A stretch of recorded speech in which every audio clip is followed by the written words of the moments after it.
Oh, you know what I forgot to ask about that building odor the other day?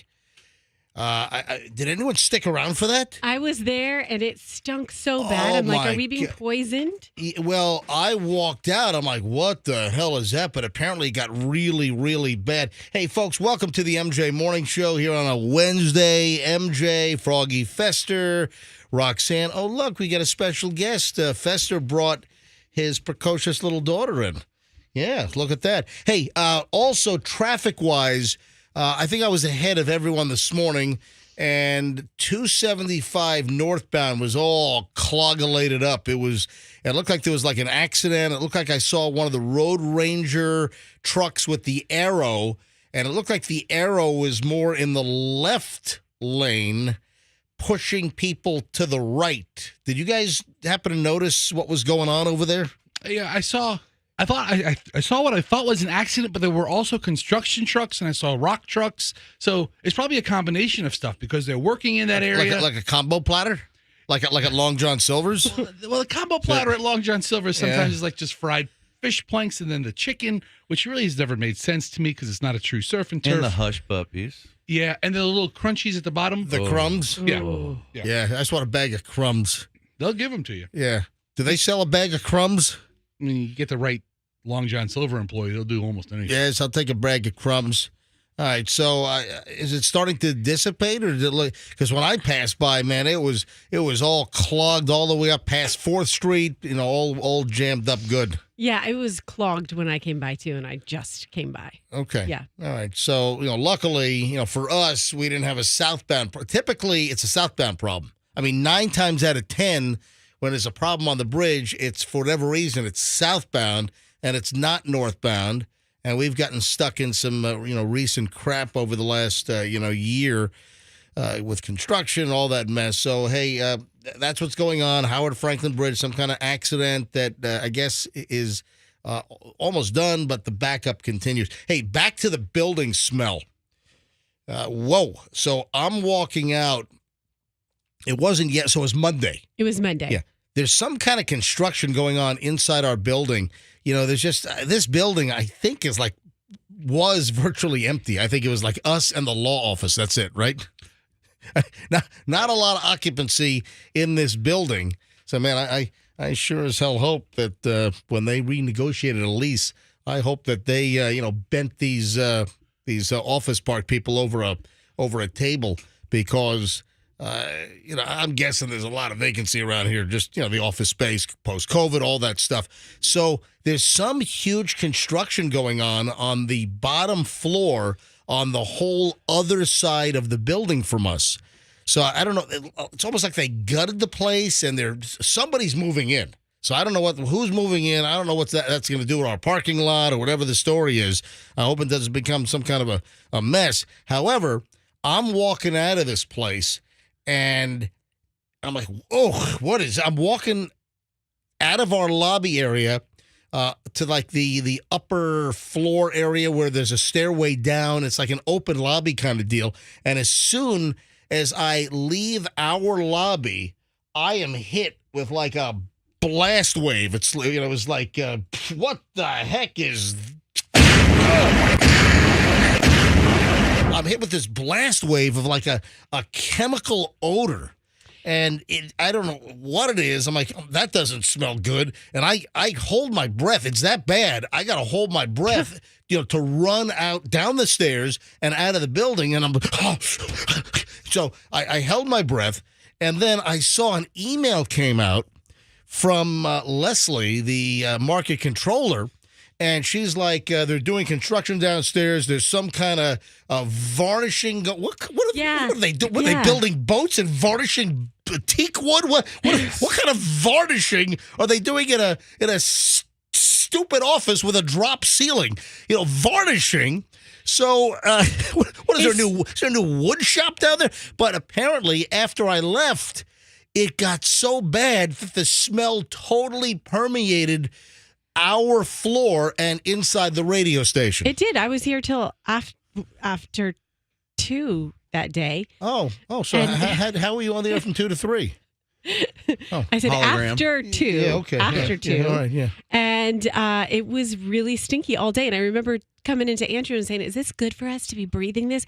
It had like a shellac smell. Well, to that's it. what the email Varnish, said. There was something about varnish or did they redo the floors or strip the old carpet out? Because underneath this carpet is adhesive. I don't know, but it was like it was miserable when I left, and then apparently it got worse. And I think it poisoned some of our employees because in the email, let me see if I can find the email. It's like, if you feel sick, you can leave. I didn't see that part of it. Oh, yeah. Hang on a minute. Let me go to the... You start projectile vomiting up and down the hallways. Yeah. In fact, I think Mark Zallis, one of our account executives, I think we've got audio of Mark Zallis. That was at his cubicle. You had a weak stomach. Yeah. And then I think one of the Beasley corporate folks was in town walking by his cubicle, and Mark Zallis said, hello? And then Jackie smelled it, and she went, oh. Hey, let me see if I can find my email. Here we go. First, this is from Leslie. Workers are varnishing on the south end of the first floor. Again, what the hell are they varnishing? Varnish might have been the wrong word. It's an office complex. Workers are varnishing on the south end of the first floor. The smell is penetrating our floor. Yeah. Oh, they have been asked to take a break and ventilate the area, so we should soon notice a reduction in the intensity soon. If you have sensitivity to these odors, please work with your supervisor to take a break from the building or work remotely. Thank you, Leslie, market controller, Beasley Media Group. Who doesn't have sensitivity to that? No. Oh, I like this smell. I'm used to it. It's in my blood to be able to breathe it in. Well, you do have people that like to sniff like gasoline fumes at the gas station. I like the smell of gasoline. Yeah. But apparently we had numerous employees that have passed away because of respiratory issues. No, I'm kidding. But, man, it was apparently ugly. And I know when I left it was bad, but then it started, like, wafting inside, and it was penetrating our side of the building. Hey, find out what the hell's going on down there. Who's moving in? Some company that can afford the fancy varnish. That's who. Varnish? What do you varnish? So varnishing, if you redo the floors, it's to apply a gloss. It's not just shipbuilding, MJ. It could be other things. Was there a P in that word you just said? Applying? Yes. No, shipbuilding. Yeah. I don't know if there was. I don't know if there was a P on that. I think your P was silent. I think it might have been a T on that actually. All right, just getting rolling on the MJ Morning Show.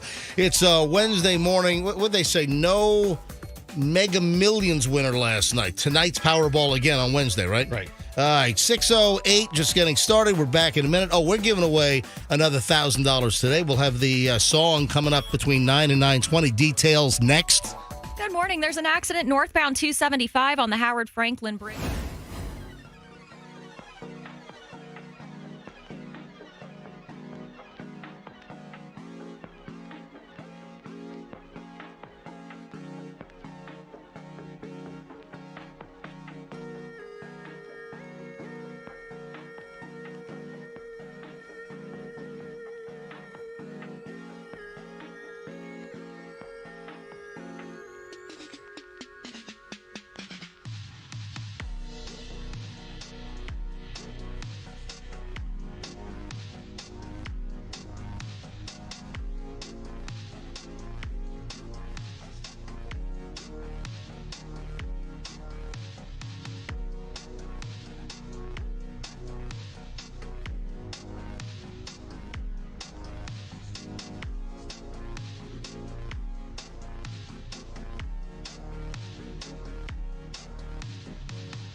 5, MJ and a crew. So, Boy George, Culture Club, Karma Chameleon.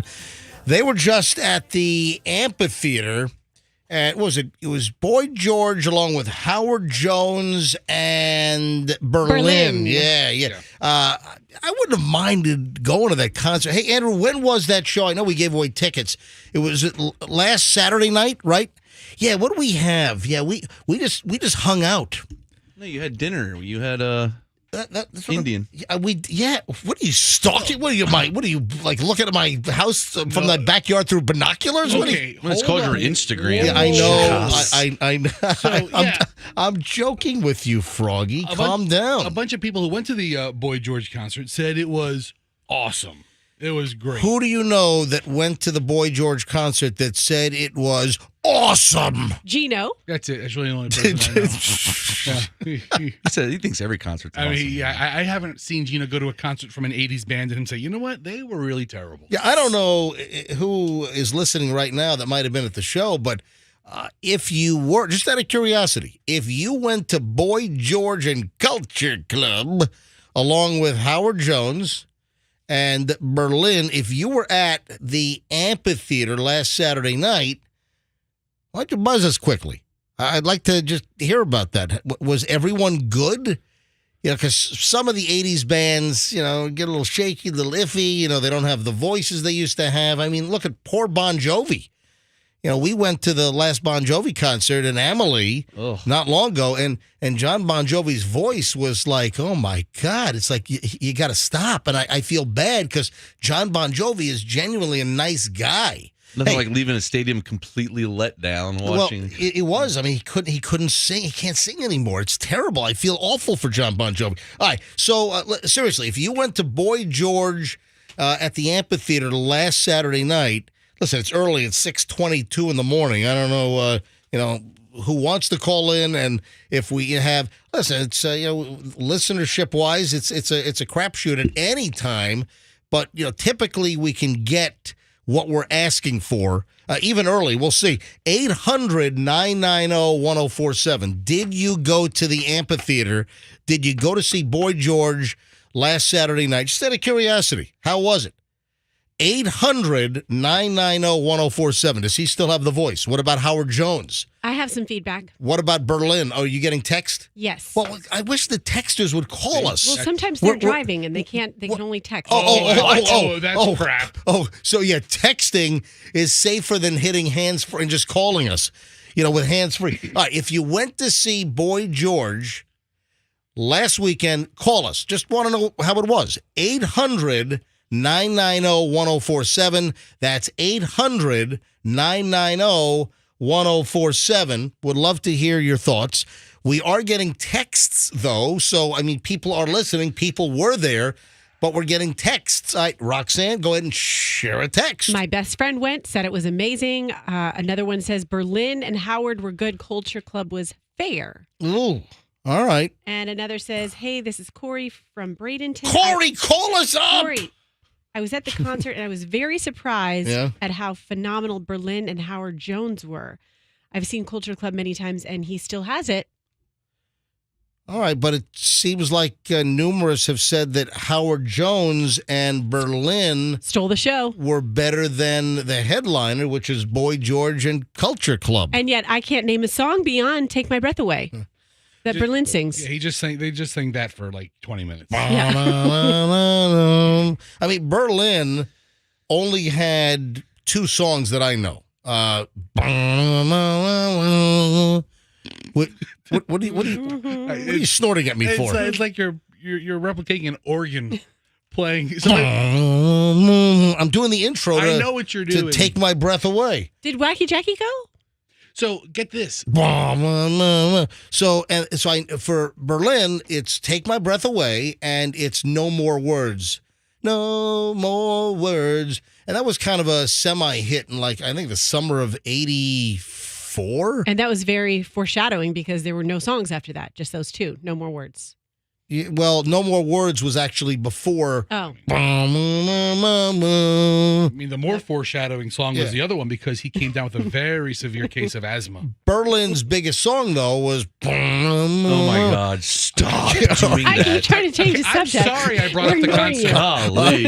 I don't give a crap about this entire Of course, Take My Breath Away. That was from the Top Gun soundtrack. A very sexy love scene that we did not see in Top Gun Maverick. We Right. didn't see that kind of steaminess. Yeah, let's go to phones here. Hi, good morning. Who's this? This is Hendrik. Hey, Hendrik, did you go see the concert? Yeah. I took my sister and my friend Yesenia to it. How was it? It was actually pretty fun, but it was kind of weird because they only showed Boy George on the Jumbotron, and when the saxophone player would play or anybody had a solo, it was still Boy George on the Jumbotron. Wait a minute. They would not he's- show. He's the star. They wouldn't show anyone else like a sax solo. They wouldn't have a camera shot of the. Maybe they only could afford one camera. All right, take camera 1. All right, that's it. We'll see you at the end of the show, everybody. So, did you see who went on first? Was it Berlin, then Howard Jones, then Boy George? It was Berlin, Howard Jones, and then Boy George. Unfortunately, I missed Berlin. We were a little late Hold for on. You're that, telling me that you missed? Stop it. I'm sure that's a real rocker. I'm pretty sure maybe that's the only song that I know too. Yeah. I Yeah, go ahead. Terry Nunn looks great, according to the texters as well. She's the singer from Berlin, right? Yeah. Yeah, Terry Nunn is the lead singer of Berlin. Yeah, absolutely. I did not expect a deep dive into these 3 hack acts. They're not. I'm sorry. We're taking a lot of time on this guy. They're actually pretty good. It's just like I said, it was just kind of weird with the Jumbotron thing. But other than that, it was very nostalgic. Even though I'm 36, so but still. Yeah, I mean, listen, you're on the young side. I mean, if you're 36, you were born in what year? 87. So you were born a year after. Froggy's gonna All right, I'm brain. leaving. Froggy's gonna brain me. I'm leaving. He's not the only one. You were born the year after Top Gun came out in the summer of '86. Yeah, so I mean, I missed it. I missed it, but Wow. it was still a really amazing show. My little sister, she's 19, and it's all my dad. My dad put on Boy George and Culture Club, and we had to go. Did Aw. they do everything? Well, do you know all the hits? Did you like Karma Chameleon? What started this whole conversation is we just played the Karma Chameleon, and I said, oh man, the concert last Saturday night. We didn't ask how it was. Did you know all of the Culture Club hits? Only the super old ones. None of his we went through the roster on Spotify of his music. Yep. I'm like, oh my gosh, I didn't know he made that many songs. Or maybe they're just remixes, but no, I know Karma. That's what he ended it with, Karma Chameleon. But I was looking forward to his oldies, super old stuff. But Do you really wanna hurt me? Did they do that? Or Crying Games, But he didn't play Crying Games or anything. What about It's a Miracle? Did he do What's that? Oh happening? my God, I'll Henry. tumble for ya. How about that? I like that one. I did he did do Tumble for You. I believe he did do that, but it wasn't too many. How about Miss Me? Miss Me Blind? Miss Me. Yeah. All right, Heinrich. Before the concert, we just put on all those oldies so we can just remember, so we can sing along. Gotcha. What about Pour Some Sugar on Me? Did he do that? Wait, pour some sugar on me. Yeah, he did that after the concert. I'm kidding. That's Def Leppard, obviously. All right. Hey, Hendrik, phenomenal. Oh, did you have a question for No, Hendrik? I'm just laughing. You're like, that's Def Leppard, obviously. Yeah, obviously. Yes. I'm just, You guys almost had me. I was like, wait. I'm just testing Hendrik over here. That's funny. Hendrik, thank you for the call. Thank you for what are you doing up so early? You're an early listener? Yeah, I've actually been listening to you since MJ and BJ went with my dad, and now me and my son listen to you. So I'm up going to work. Oh, that's awesome. And what do you do for a living, Hendrik? I work at Walmart as an academy trainer. What does an academy trainer at Walmart do? I basically teach coaches, the managers, how to almost be managers. Oh, wow, that's fantastic. So you teach managers how to manage. And where is this like a regional thing? No, it's like a part market and stuff. Like, so basically each store has its own catchment of different stores. We have about like 29 stores that we teach. And yeah, I'm new at it. So this is like my 4th week and I'm loving it. Oh, wow. Fantastic. Listen, best of luck. And maybe would you want to be a Walmart manager? Would you like to run your own store? That's a lot of pressure, but maybe one day. Maybe one day. Right now, this was my little goal to get, and I did it, and I'm gonna go run with it for see how long. Well, fantastic. And Hendrik, I think it's a very sweet story that you used to listen to me and BJ when you were a kid with your dad, and now you listen to the MJ Morning Show with your son. I think that's fantastic. That's a heartwarming story. It is.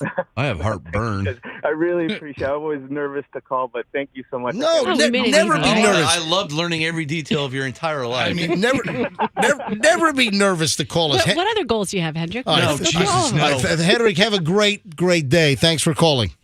Thank you. Bye. Can we switch concert gears for a second, guys? Yeah, I want to say one thing to Froggy first. Oh yeah. All right, so Froggy, come on back. Let him take a break. Let Froggy go. Let Froggy go. Froggy, come Let on Froggy back. go. All It's right. okay. Let him go. Let him go. He needs a minute. Can you shift gears right after the break? Yes, I'll wait until after the break. Hold on, I don't want to get too late here. So we're back in a second. We'll do early morons in the news next. Froggy's left. Man, the things that trigger that guy. And don't forget, we're giving away another $1,000 today between 9 a.m. and 9:20. We're going to give you the new Cash Stash song of the day. And, of course, that's going to play sometime between the time I give you the song and 6 o'clock, guaranteed. When you hear the MJ Cash Stash song play later today, be the 7th caller and win $1,000. $1,000, just like Cindy and Valrico yesterday. And then Ty from Seminole on Monday. You could be the next winner. Between 9 and 9:20, I'll give you the new song to listen for, so stand by. Couple of...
The MJ Morning Show on Q105, 640 exactly. Welcome, folks. We appreciate you listening early. We love the early adapters. Early adopters. That's what I should say. Just listeners in general. Thanks to the folks that are listening early. I appreciate it. Froggy, you all right over there? Early listeners, maybe? Yeah, we appreciate the early crowd that listens. And listen, we really appreciate the crowd that listens this early and then listens again, all through the show. 7 o'clock hour, 8 o'clock hour, 9 o'clock hour. We appreciate it very, very much. So thank you so much. Hey, Froggy, let me ask you a question. Would this be better for you? I mean, it's better than you doing it, It's but better I than don't want to going- hear. I could never hear that song again in my life, and I'll be fine. So that's what I was doing. I know. We all know what you were doing. I was doing the. I was doing the intro to the song. That's what I was doing, which I guess was driving Froggy crazy. $1,000 on the way again today. Yesterday, the winner was Cindy and Valrico. So we gave away $5,000 last week. Monday, Tuesday, Wednesday, Thursday, Friday. This week, it's now Wednesday. We gave away $1,000 on Monday to Ty and Seminole. Cindy and Valrico won yesterday. So can you be the next winner? Absolutely. At 9 o'clock, that opens the window that I will give out the next song title to listen for. So between 9 and 9:20 this morning, make sure you're listening. We only announce it once. And once I announce the song, you listen during the workday. And when that song plays, you just be caller 7 and win $1,000 from the MJ Morning Show and Q105. So 9 to 9:20, keep listening. Early morons of the news. And I had this in the pile. Yes. What about the concert Roxanne news? wanted to talk more concert stuff. I'm hot sorry. Concert talk. All right. Hold on. I'm Just sorry. remind 'em. You wanted to get in on something, and Yeah. I pushed you off so I wouldn't be late. Ladies and gentlemen, I now hand the microphone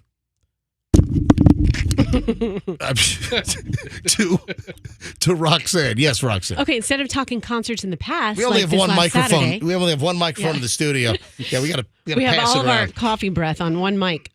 It's very hygienic. I don't have coffee breath. I don't drink coffee. The rest of us do. Yeah. So Good point. the mic has coffee on it. I've never had a cup of coffee in my life. Well, that's got to change. No, it doesn't.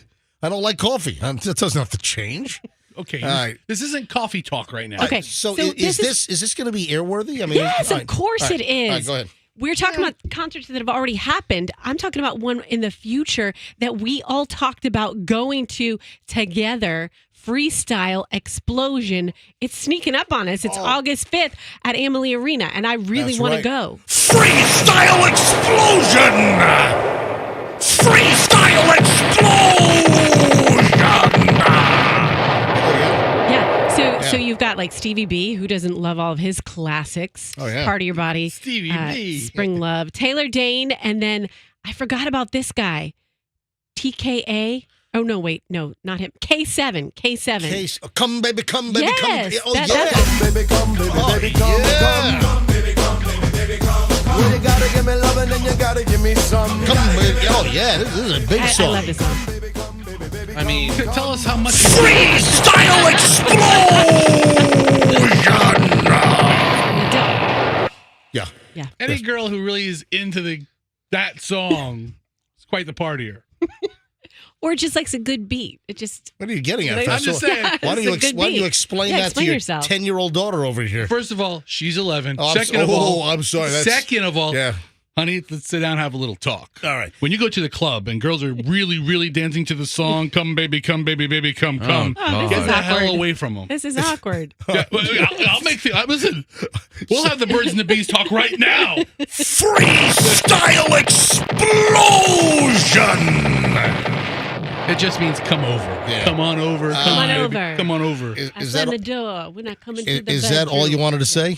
Yeah, I just wanted to talk about this concert that The I'm excited freestyle about. explosion. Yeah, the best act and the best song is going to be DJ Rob Bass Yeah. Oh, no with doubt. It Takes Two. Oh, That It is Takes the Two. That's going to bring the Oh, crowd. yeah. That's going to be the best wow. song of the whole night. All right, early morons of the news. Thank you, Roxanne. Yeah. You gave me the opportunity to say freestyle explosion. I mean, how annoying do you plan on being today with the dun dun dun and the freestyle explosions? I mean, holy cow! Are we done with concerts for today? I think we are. Concert talk is done until March of next year. All right, this is a great early morons in the news story. Did you see the guy that siphoned 80 gallons of gas and he was caught because of a DNA sample? This is in Polk County. This is in Sheriff Grady Judd country. Almost a year after the investigation, Polk County Sheriff's Office found a gasoline thief who stole about 80 gallons of gas from a Lake Wales business, according to the arrest affidavit. Last July 2022, the owner of Lake Wales Flooring on lovely Highway 27 called the sheriff's office to say, hey, somebody stole a whole bunch of fuel from my heavy equipment. The owner told the Polk County deputies that he knew something was wrong because the canvas cover for his forklift, it was off. And there was a bucket and a garden hose next to the machine. I'm like, it doesn't take much to put together. I got a bucket, I got a garden hose. Oh, man, it's like some kind of siphon deal. The bucket did belong to this company. Guess what? The hose did not. Deputies said the owner then looked at all of the other vehicles at the business, and guess what? Fuel had been siphoned from a box truck in front of other vehicles.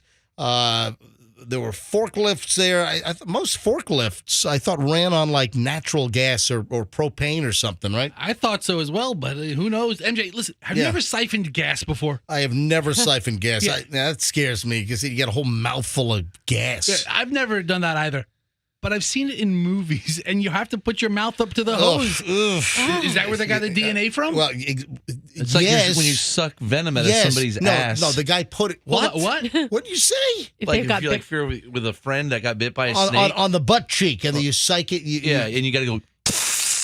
Out of the flesh wound from the viper bite or whatever. I've saved many friends from snake bites. So I'm sure you have. So the garden hose was examined by FDLE, and FDLE, they did a DNA test, and they found DNA on the garden hose. Oh, no. Well, guess what? They now have figured out, a year later, they figured out that the DNA got a hit. I don't know what took a year, but they found a hit. So FDLE, in June, they learned that the DNA sample belonged to a 21-year-old named Chase Lynn. So they somehow had Chase Lynn's DNA on file to compare it. And boom, the sheriff's office said justice isn't always swift, like, arrest within days or a week.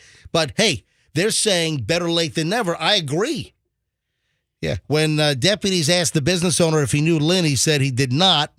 And DNA, a year later, his saliva, his spit on the hose is what busted his butt.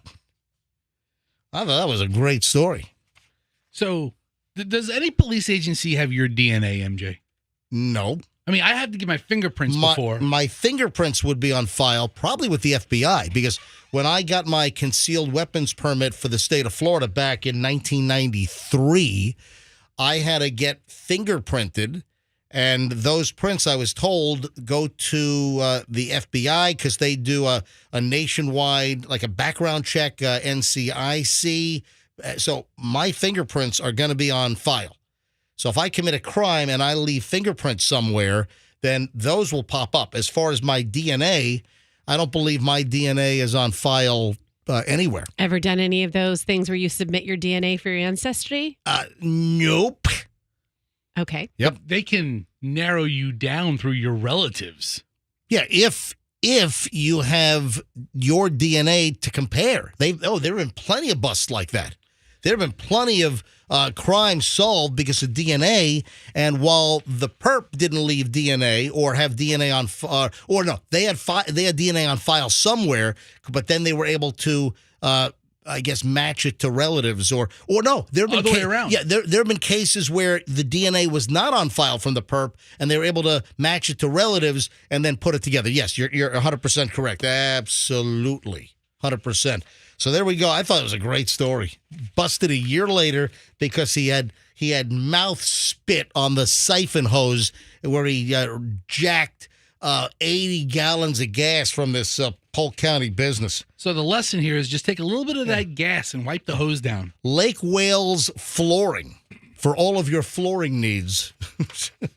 Hey, I still have piles of morons in the news. Maybe we'll sprinkle them in during the course of the day. We are coming up on the 7 o'clock hour. Don't forget, we're back in minutes. Then at 7:23, we start an hour and 20 of nonstop MJ. 1 hour, 20 minutes, nonstop morning show. No commercials, no music, and that happens in just a bit, just nonstop entertainment. Folks want to hear more Mumble Man. That Mumble Man was a hit yesterday. I had a dozen emails, people saying, my God, that was the funniest thing I've ever heard.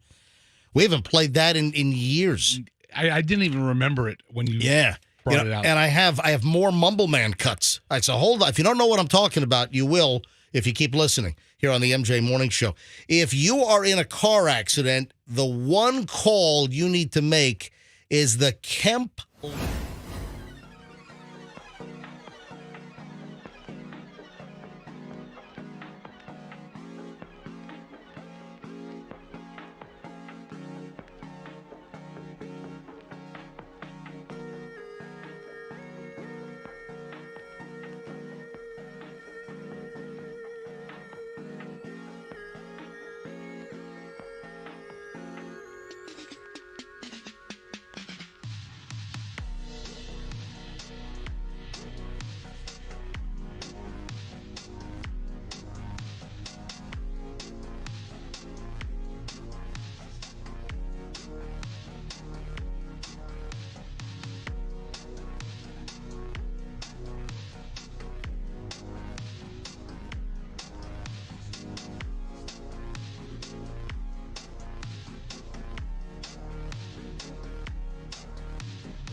It is the MJ Morning Show on Q105, 7:02 here on a Wednesday. Oh, we got to call Ali back.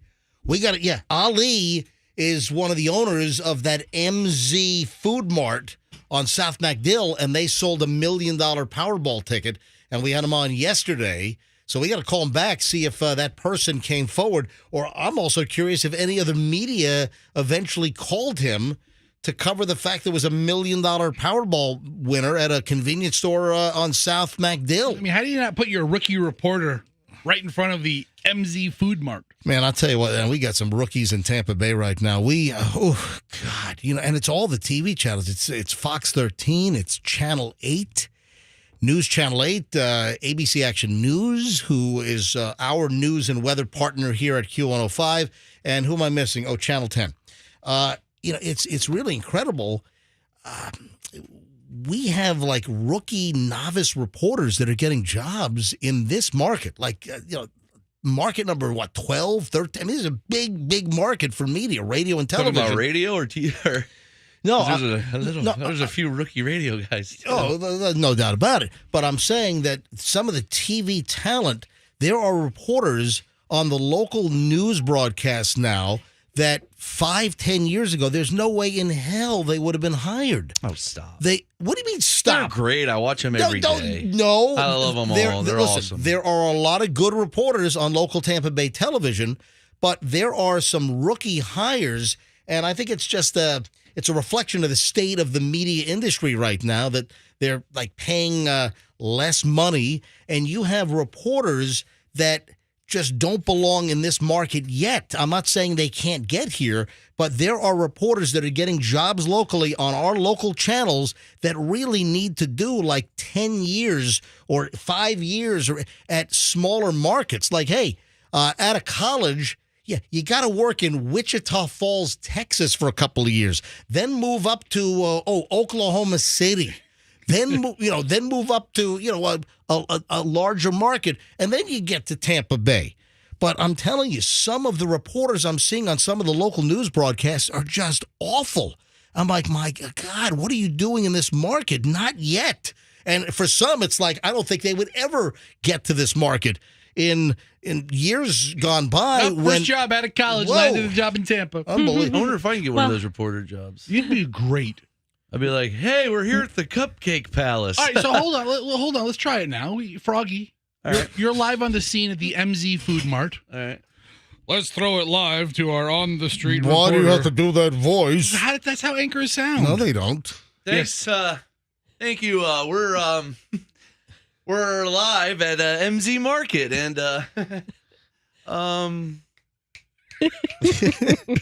Here we are. I mean, why you? Tell us why you're there. Lottery. Yeah, We had who, a what, lottery when, where? winner, Yeah. and it happened. So Back to you. back to you. That was a report Back from to you.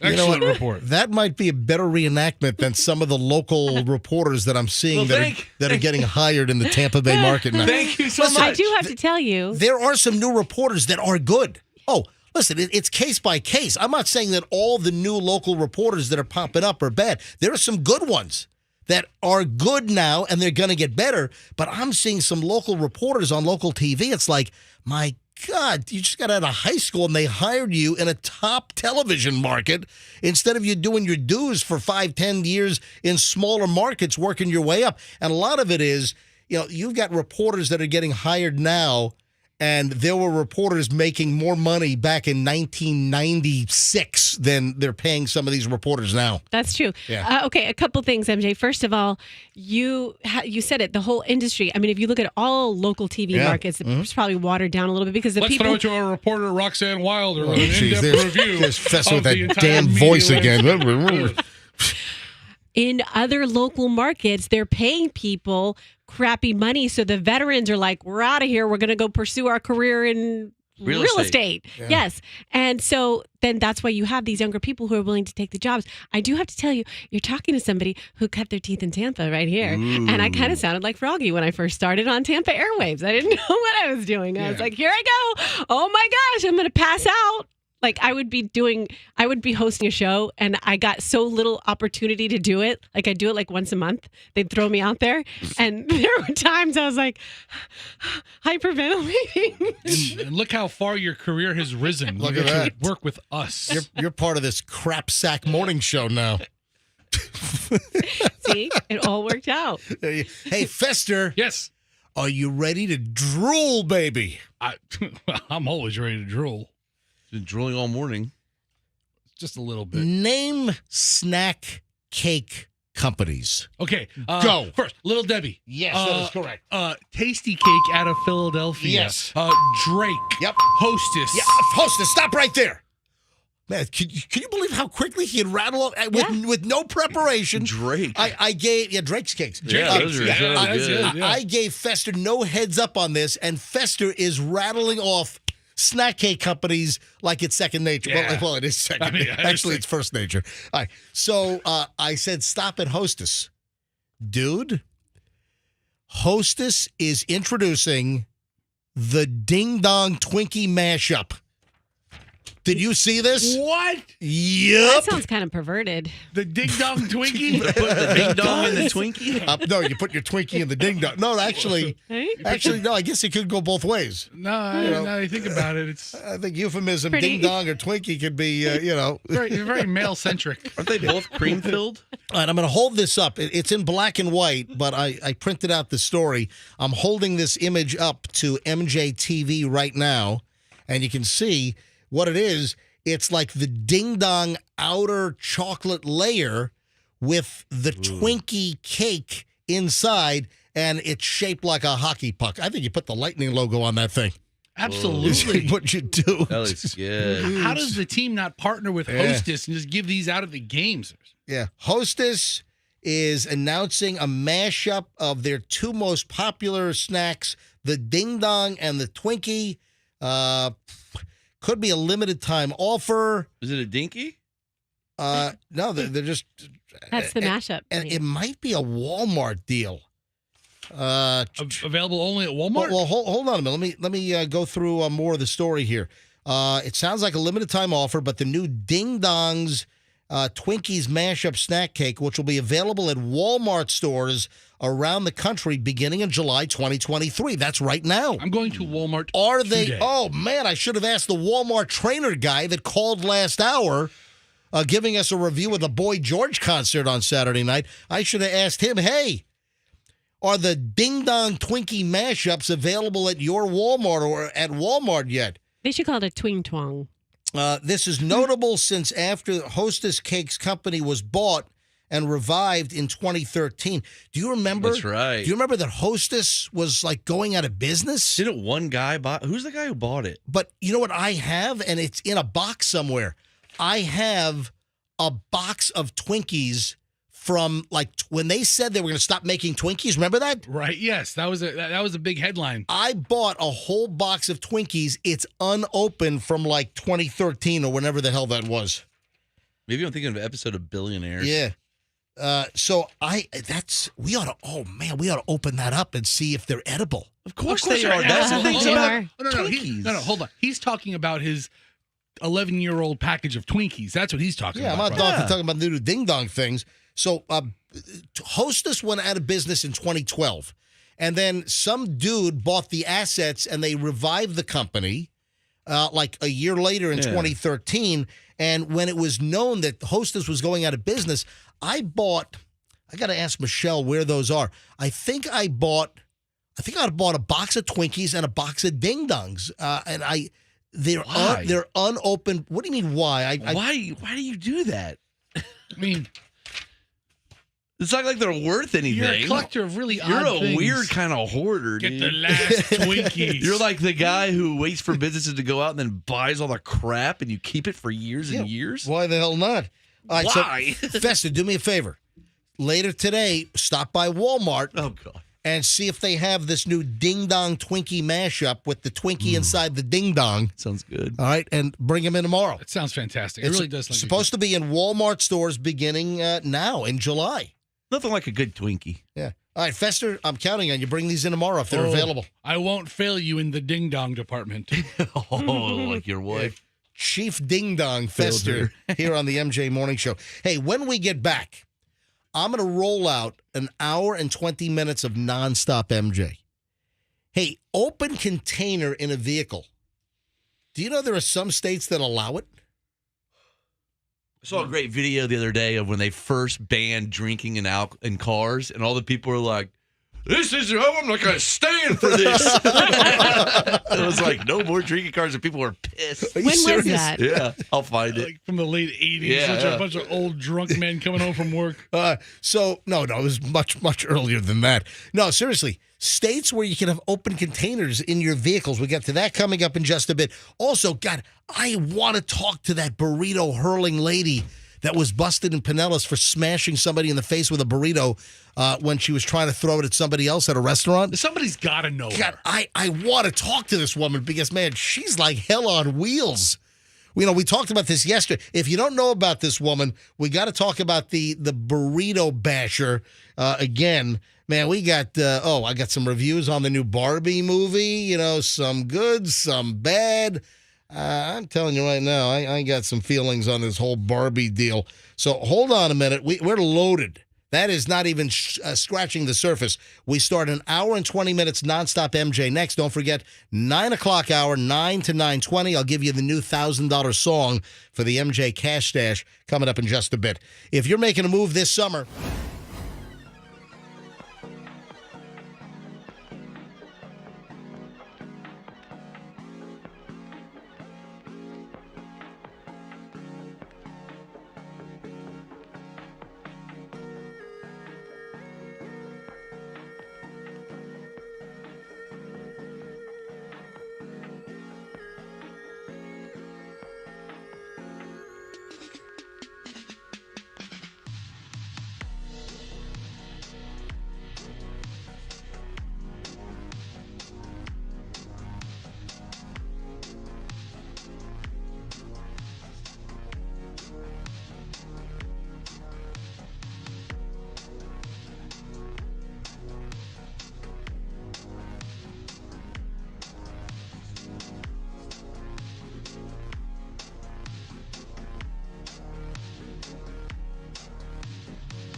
Morning Show on Q105. Irene Cara, Flashdance, of course, a very near and dear song to the MJ Morning Show's heart because Every time. that is the song that we used to scam American Idol back in, 2006, 2007? Was it earlier than that? Yeah, I think it was 2004. Earlier than 2004. Yeah, so remember our interns, Kristen and Lamosa, and Kristen went to the tryouts for American Idol, and she kept getting passed on from round to round, and ultimately we made it onto American Idol, like season 3, I think. And we totally wambookied them. We were one of the first total scams. Radio morning show, we were the first ever to scam American Idol, and the video's online. We got to dig that thing up, put it up on our website again. But every time I hear that song, I think of Kristen and Lamosa and how we pulled a wambookie over on American Idol and Ryan Seacrest. Here's the audio. Bad. All right, roll it back to the beginning. Hey, got it? All right. Powell wanted fame. Go to the and very. she Go wanted to, it bad. go to the very. Right, Here we go. Listen. Kristen Powell wanted fame, and she wanted it bad. Hi. Whoa. Well, I am going to perform. you are ready, huh? Yes, I'm very ready. You just stripped off Now, your why pants. okay, why did you just strip off your sweats there? I'm going to do a song from Flashdance. Well, makes sense then. Makes sense. You got the leg warmers on, you ready to go? I am ready to go, and I've lost 80 pounds, and I'm ready to... You can start whenever you're ready. All right. What a feeling! Feels believing. I can't have it all now. I'm dancing for my life. Take your passion. Make it happen. Oh, man, so great. Pictures come alive. Now you can dance right through your life. That was not serious. Look me in the eye and tell me that was serious. I swear to you that is serious. Swear on your life. I swear on my life, and I never swear on my life. She shouldn't have done that. That was serious. Honest to goodness. Oh, God, I wish you hadn't said that. Wow. Is it that bad? Oh, God. Terrible. Horrible. I realize that maybe I'm not that perfect person. But you look at some people that are out there and you put synthesizers in and drown them out with music and you pay them a ton. Take me, put synthesizers with me, give me a choreographer, give me a trainer. Doesn't I matter will be what out we there. put with you. It's not going to work. That's ridiculous. I mean, I can't. I'm sorry. You ain't got it. It's all right. This just I lost 80 pounds to get here. that's That is wonderful. That's great. really That's great. Sorry, that's the worst mistake. I love you, Paul. You guys are respect, but this is honestly probably one of the biggest mistakes. What? I didn't make it. They are out of their mind. They are out of their mind. You better believe that someday I'm gonna make somebody a lot of money, including myself. Biggest mistake ever. Well, not happy. Oh, my God. That was so long. The best 2 minutes ever. They don't on spend that television. much time on people anymore, I don't think. Oh, man. So that was like, I think, American Idol season 3, and Kristen Powell and Lamosa, 2 of our greatest MJ Morning Show interns ever. Yeah, the And greatest. How much? We had like 2 minutes on national television on Fox, and that was back when American Idol was a big, big deal. Yeah. And we orchestrated this whole thing. We scammed them. And remember, they went to the first audition, I think, in Atlanta in like August. And then they had multiple auditions like a week later. Then they had to go do something else like a month later. It was several trips to Atlanta, and we had to keep the whole thing quiet. Yeah, we did. And then we had to wait for American Idol, the new season, to debut in January of that year. So we're like waiting and waiting, and we had no idea. And we're watching, and suddenly it pops up. We're like, oh my God, we did it! Jimmy! Jimmy! It's like the Lufthansa bank robbery with Ray Liotta's in the shower in Goodfellas. So You know what's funny? Yeah. I just watched an old clip of American Idol the other day of Kelly Clarkson's first audition. Yep. And Lamosa and Kelly Clarkson, they kind of look a little bit alike. No, Their Kristen, face- Kristen. Or Kristen, I'm sorry. Lamosa looks dramatically different than Kelly Lamosa Clarkson. is a fine young black woman. She was in that clip, Yes, though, right? yes. That's why I just got Yes. confused. Okay, but Yeah. Kristen The looks best. like Kelly Clarkson a little bit in the face. Yeah. All right. So they So gotta- anyway, Lamosa and Kristen were like the great. Lamosa still, both of them. Both of them still text me all the time. I talk to him regularly, Kristen, I haven't heard from Kristen in a couple of months, but Kristen would text and call. Kristen married a Pinellas County deputy sheriff, and he left with Kristen, and they moved to Idaho. Yeah. So he was like a Pinellas County deputy for quite some time, and they decided they wanted a lifestyle change, and he went to work for kind of a small police department somewhere in Idaho outside of like Boise. So that's where Kristen is these days. That's great stuff. All right, this is hysterical. Bring up. Hey, bro, and Andrew says that if you want to watch that American Idol video, it's on our website right now. So if you go to mjmorningshow.com and you click on videos mentioned, the link to that YouTube for our scam on American Idol's up there right now, mjmorningshow.com, click on videos mentioned. So a few minutes ago, I said, unbelievably, there are states where you can have an open container in your vehicle. In Florida, it's illegal. And I'm not talking about the driver. Obviously, you can't be driving and drinking. But there are states, and I didn't know this, there are states where you can be driving the car and all your passengers can be just hooping it up, just drinking beers, drinking, what are the White Claws, get a roadie to go, Really? I didn't know this. It's only 8 states. 8 states allow your passengers to get liquored up while you're driving. I had no clue this existed. And one of the states happens to be a state where, I grew up a good chunk of my life in. So which states allow passengers to have an open container of alcohol? It's Alaska, Arkansas, Connecticut, Delaware, Mississippi, Missouri, Rhode Island, Tennessee, Virginia, and West Virginia. All allow the passenger to get schnit-faced drunk while you're driving. I had no clue. The other 40 states and the District of Columbia expressly prohibit alcohol, according to this story. So, 40 plus 8, that's only 48. So what are we missing here? Oh, Arkansas and West Virginia have different laws. The open container laws in Arkansas and West Virginia are a bit different according to fine law. In these states, passengers can possess open containers of alcohol, but cannot be consuming them in a moving vehicle. What? Wait a minute. You can have an open container of alcohol, but you can't be drinking it while the vehicle's moving. What? We're just letting the wine breathe while Smell we it. drive. Which is Lead to the important. stoplight. Yeah, you gotta wait till you hit a stoplight? Okay, hang on a minute. All right, red light. Everyone drink. Okay, green light. Stop, put it down. Stop, don't drink. That's a red light, green light game. There you go. Yeah, Roxanne perked right up on that one.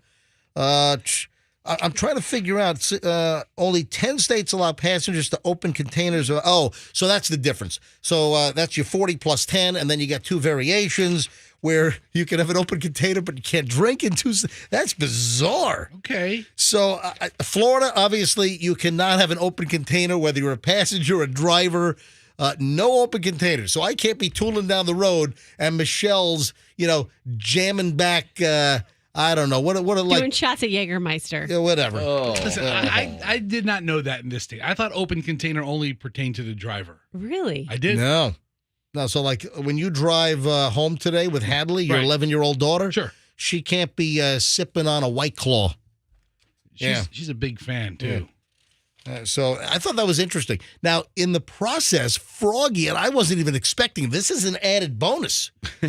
Froggy says, man, I saw a YouTube clip where they're interviewing people back in the 80s. Yeah. It was actually the 80s. 1984. I didn't think it would be this recent. They're Texans. Well, this is Texas. So Texas was probably one of the last states to conform to normal DUI. And they ain't happy. Regulations. So Fester brought up the YouTube video that Froggy was talking about.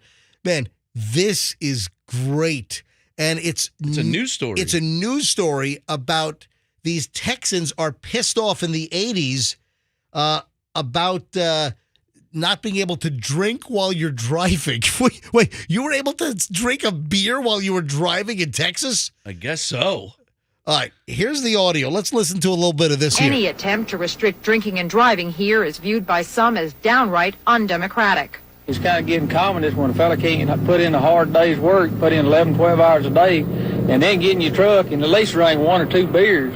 They're making it laws where you can't drink when you want to. You have to wear a seat belt when you're driving. And pretty soon we're going to be calling this country. She's complaining about great. seatbelt. You gotta wear a seatbelt. You can't be drinking while you're driving. We're gonna soon be a communist He country. was so right. She's not wrong. How insane is that clip? That It lays rain back about 1 or 2 beers. That is a great clip. Hey, let me call Ali at the MZ Food Mart quickly on South MacDill, because the MZ Food Mart, they sold a $1 million Powerball ticket. This was from Saturday's drawing, was it? Or was it Monday's? Monday night's drawing. Monday night's drawing Produced a $1 million winner in Tampa. Right. And it was sold at this food mart on South MacDill, the MZ Food Mart, and they have Texaco gas, and it's just south of Gandy in South Tampa. Let me dial up the store, and Ali hopefully will pick up. All right, calling Ali. We spoke to him twice yesterday. All right, Fester, go ahead and pick up the phone and see if Ali. You got it. You got it. I pick it up. Hey, see if Ali. You got Ali. Bruno, hey, this is Fester from the MJ Morning Show. Is We talked Ali to there? Ali yesterday. Hey, is Ali there? Okay, hey, can we talk? The other clerk in the morning. Hey, Bruno, can we talk to you for a second? Put Bruno on. All right, I'm going to put you on hold. Bruno. I'm just going to pick up the phone, Bruno. Hold on. All right. We don't talk about Bruno. Oh, we do today. This is Bruno. Hey, Bruno at the MZ Food Mart. Bruno, welcome to the MJ Morning Show. What's going on, MJ? Hey, buddy. Hey, did anyone come forward and say that, hey, they bought the $1 million ticket for Powerball at your store? Bro, I'm waiting and waiting, man. I can't wait for somebody to come forward. But no, nobody, nothing yet, bro. Oh, man. And what about the news? Did any news channels show up? I think they came by and visited Ali later in the day, and he didn't want to do the face on the camera thing, so he turned them down. Wait a minute. Ali didn't want to go on camera? Oh, man. He was like, that's enough. We talked to MJ. That's good enough. Ali. Oh, my God. That's our guy. We got Ali's exclusive to the MJ Morning Show. I'll tell you what, man. Hit up Ali next week. He's going to be opening all next week. He'll be your morning guy all next week. Okay. Hey, all right, buddy. We'll call him every day. Bruno, Hey, listen, MJ, you guys come by the store anytime, man. You get sandwiches for free anytime. Oh, man. Awesome. Listen, no, seriously, maybe a free quick pick if we still got this jackpot going. I love Bruno. All right, Bruno, thank you, buddy. Thanks for coming on. You guys calling, man. Thank you. You bet. And now Fetcher's going to be there every day. That's a wrong thing to say to me. Oh, God. Fester will stop with Hadley, his daughter, on the way home. Kidding me? Hadley's special guest. Yeah, Hadley, we can't hear you if you're not near a microphone. There's one damn rule, kid. One rule. Only talking to a microphone. No, I want Hadley to talk. Yeah, Hadley, come over to mic. No, come over to mic 4. Grab mic.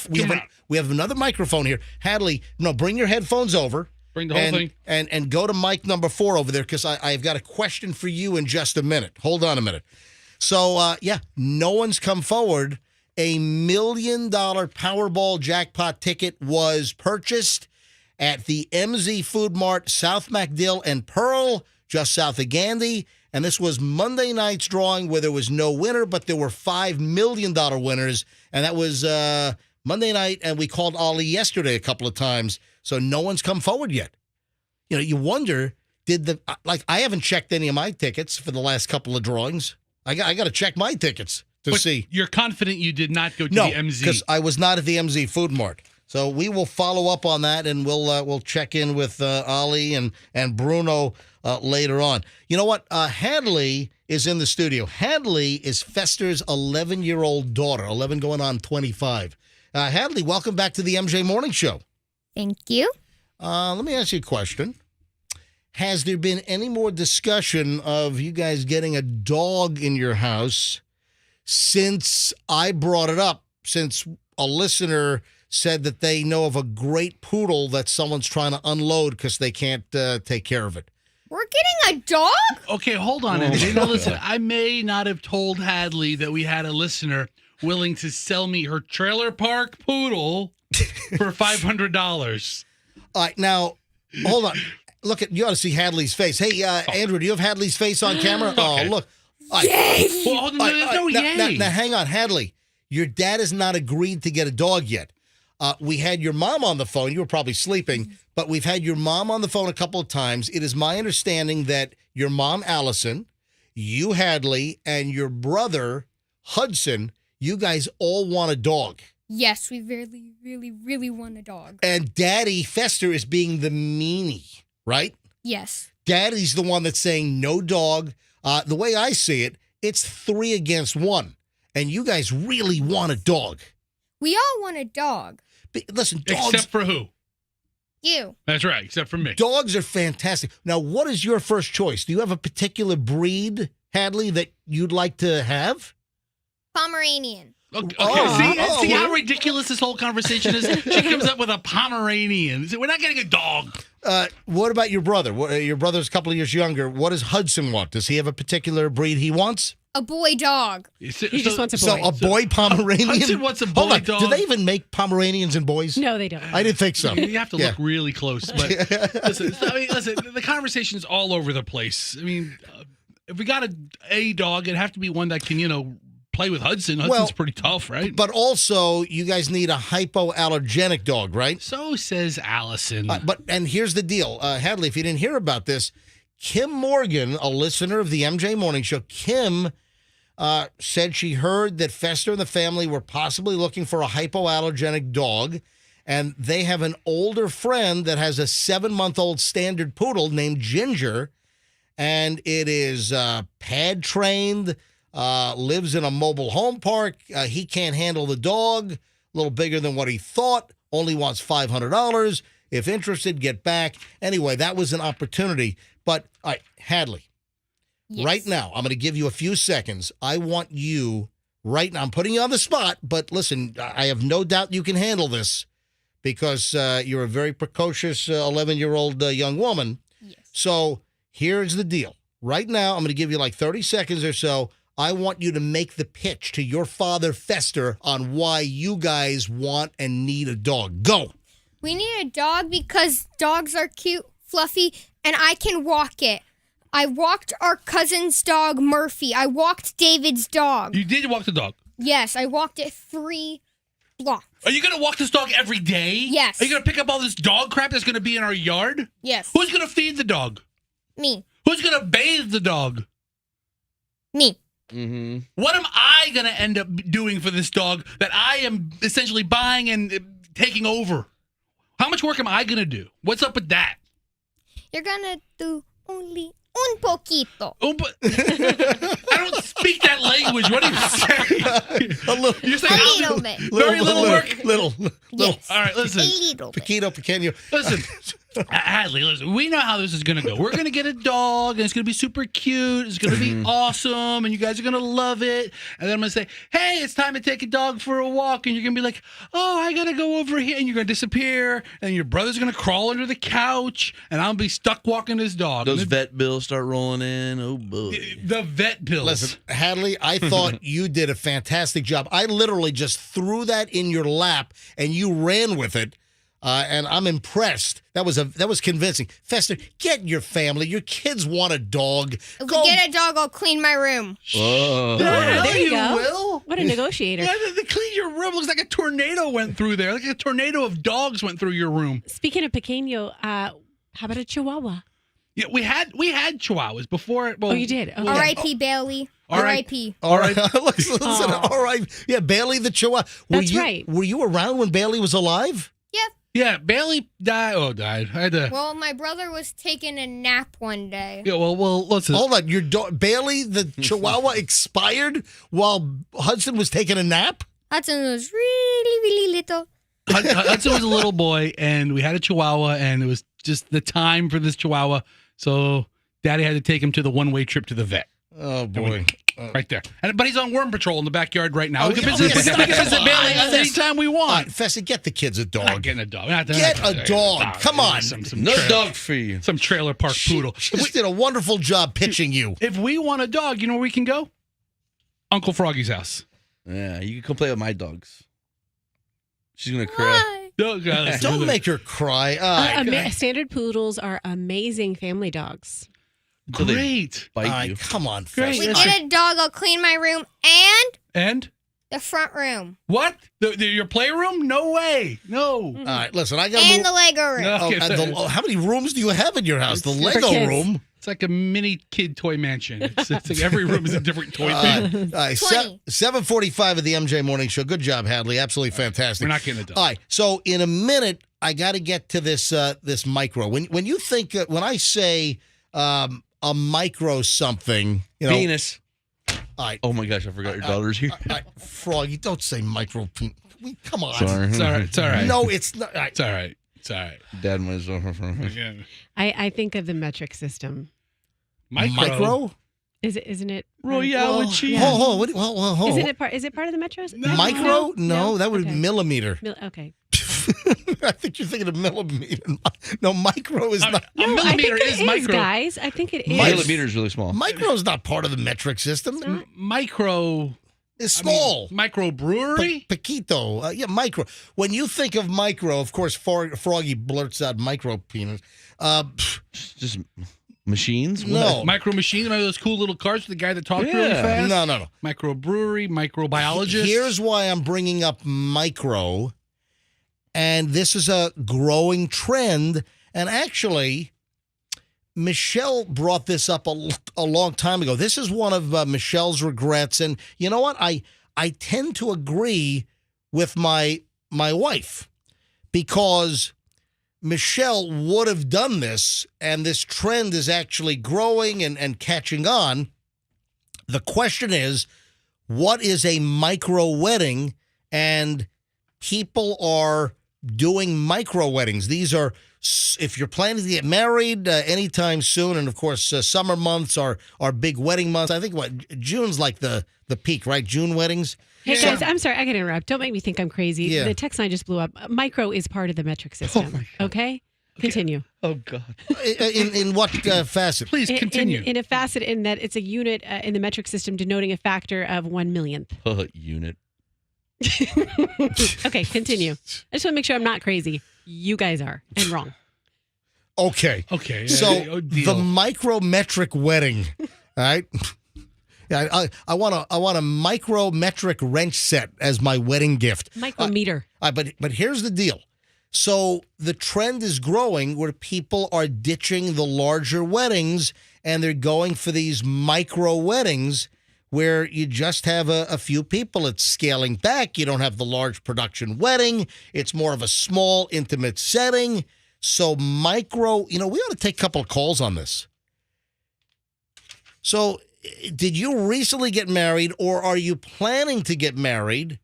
Or were you at a wedding recently where it was just a very small group, whereas maybe previously it might have been a large wedding? But you or someone you know, they decided to jump on the trend of micro weddings, just a small, intimate wedding. I'll grab a couple of calls on this. Let's see what we can dig up. 800-990-1047. 800-990-1047. Did you have a micro wedding? Did you recently go to a micro wedding? Are you planning a wedding that's going to be micro? Whereas maybe previously you would have had a large wedding, but now you're scaling it back. You're going to do a micro wedding. So, new trend. This is picking up a lot of speed on social media. It'll save you thousands and thousands of dollars. Micro wedding, according to brides.com. A micro wedding is an intimate affair, typically with no more than 50 guests. See, I would think that's even big. I would think micro wedding is, 10, 15. I mean, if you invited the people closest to you, I mean, you can get that within 50 people. I think you can do it within 15 people, well, probably, you or can 20 do it within people. 3 people. But here's the deal. Oh, my, every line just kaboom. Man, I wish we could get a proper reflection. Anyway, so every line is jammed here. We're going to go to phones in a second. Andrew's screening. Look at this. Emily, Danielle, Chad. We'll go to phones in a second. Michelle never wanted a big wedding. We had a couple of hundred people at our wedding. We had a decent-sized wedding in Virginia Beach when we got married in the summer of 94. And that's one of the regrets. And Michelle said, I never wanted a big wedding. We should have had a small wedding. And, you know, as time went on, I agree with Michelle that if we had to do it all over again, we would not have had a ginormous wedding. We would have had a small wedding in my parents' backyard on the bluff right over Broad Bay in Virginia Beach, where I grew up a good chunk of my life. Where I lived for my junior high years, my high school years. So we would have done a micro wedding. We would have done a wedding even smaller than what they're saying is no more than 50. I did a Pico wedding. What was your wedding? Mine was very tiny. Oh, that's right. It was just you and Doug and the kids. That was it. But the reason we did that is because A, we just needed to get it done, and B, we started thinking about there was no formula where we were going to have less than 50 people. There was no formula. Like once you get to the next level of people you're going to invite, it just starts growing. Explodes. Oh, but we can't not invite them, and then it grows like a monster. Let's grab Emily up first. Emily, Danielle, Mike, West, Michael, Chad, everyone. Hold on, we'll be right with you. First, Emily in Port Richey. Hey, Emily, you're on the MJ Morning Show. Good morning. Morning, Emily. All right, so micro wedding, how does it fit into your life? Oh, it was wonderful. It was not a first marriage for both my husband and I, and we rented a beautiful Airbnb, and our kids were able. We rented a large one. Our kids were able to come stay as well. All right, so you, for your second marriage, you had a micro wedding. So how many people were there? A total of 12. Wow, see that? Yeah, that's micro right there. And it was wonderful. We were able to do everything on our schedule. Nothing was rushed. Nothing was, and, it was very relaxing. And we were able to just really enjoy each other and the close group of people we had. It couldn't have been better. Thank you so much. Let me grab Chad in Odessa. Chad, you're on the MJ Morning Show. How does the micro wedding fit into your life? Chad, are you there?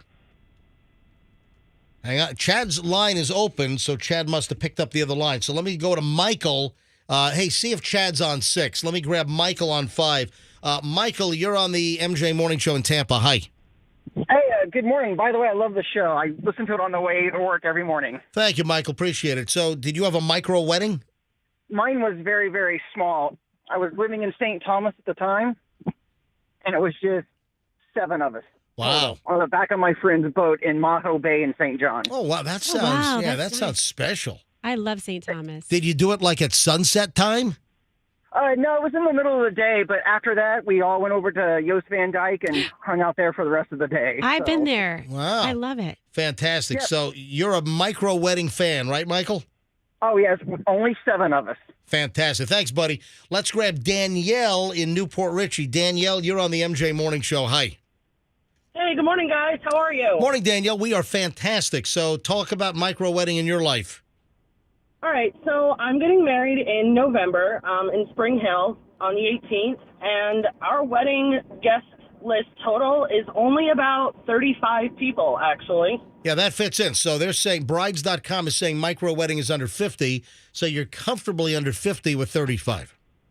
Yes, and we are actually very excited about it, not only because of cost, but because we'll have people there that truly care about us and want to be there. So we're really looking forward to it. Was money a factor at all? It was not a factor, but we are very excited that our wedding total will only be probably around $2,500 to $3,000 tops. Wow. Yeah, that's very doable. Danielle, thanks for listening. You're welcome. Have a great day. Great. All right, did we get Chad back? Yeah, so Chad is back. So Chad must have flipped over to another line. Chad, you're on the MJ Morning Show, Odessa. Talk about micro weddings. Go. Good morning. Hey, my wife and I got married at Walt Disney on Disney property for under $1,000. That was everything. And we did it with 3 people in attendance. And then so the people that wanted to attend, we actually broadcasted it live on Facebook Live. And my wife's dress was beautiful. She found me a tuxedo. I'm a big guy like Fester. And so we had to find a nice jacket for me. And it was absolutely amazing. Her bouquet was made by hand. And it was the most magical and amusing wedding ever. So it was a magical wedding at the Magic Kingdom. Yeah, absolutely. For under $1,000. That was 2 nights of hotel stays. That was food. That was everything for under $1,000. Not bad at all. Thank you, Chad. Appreciate it.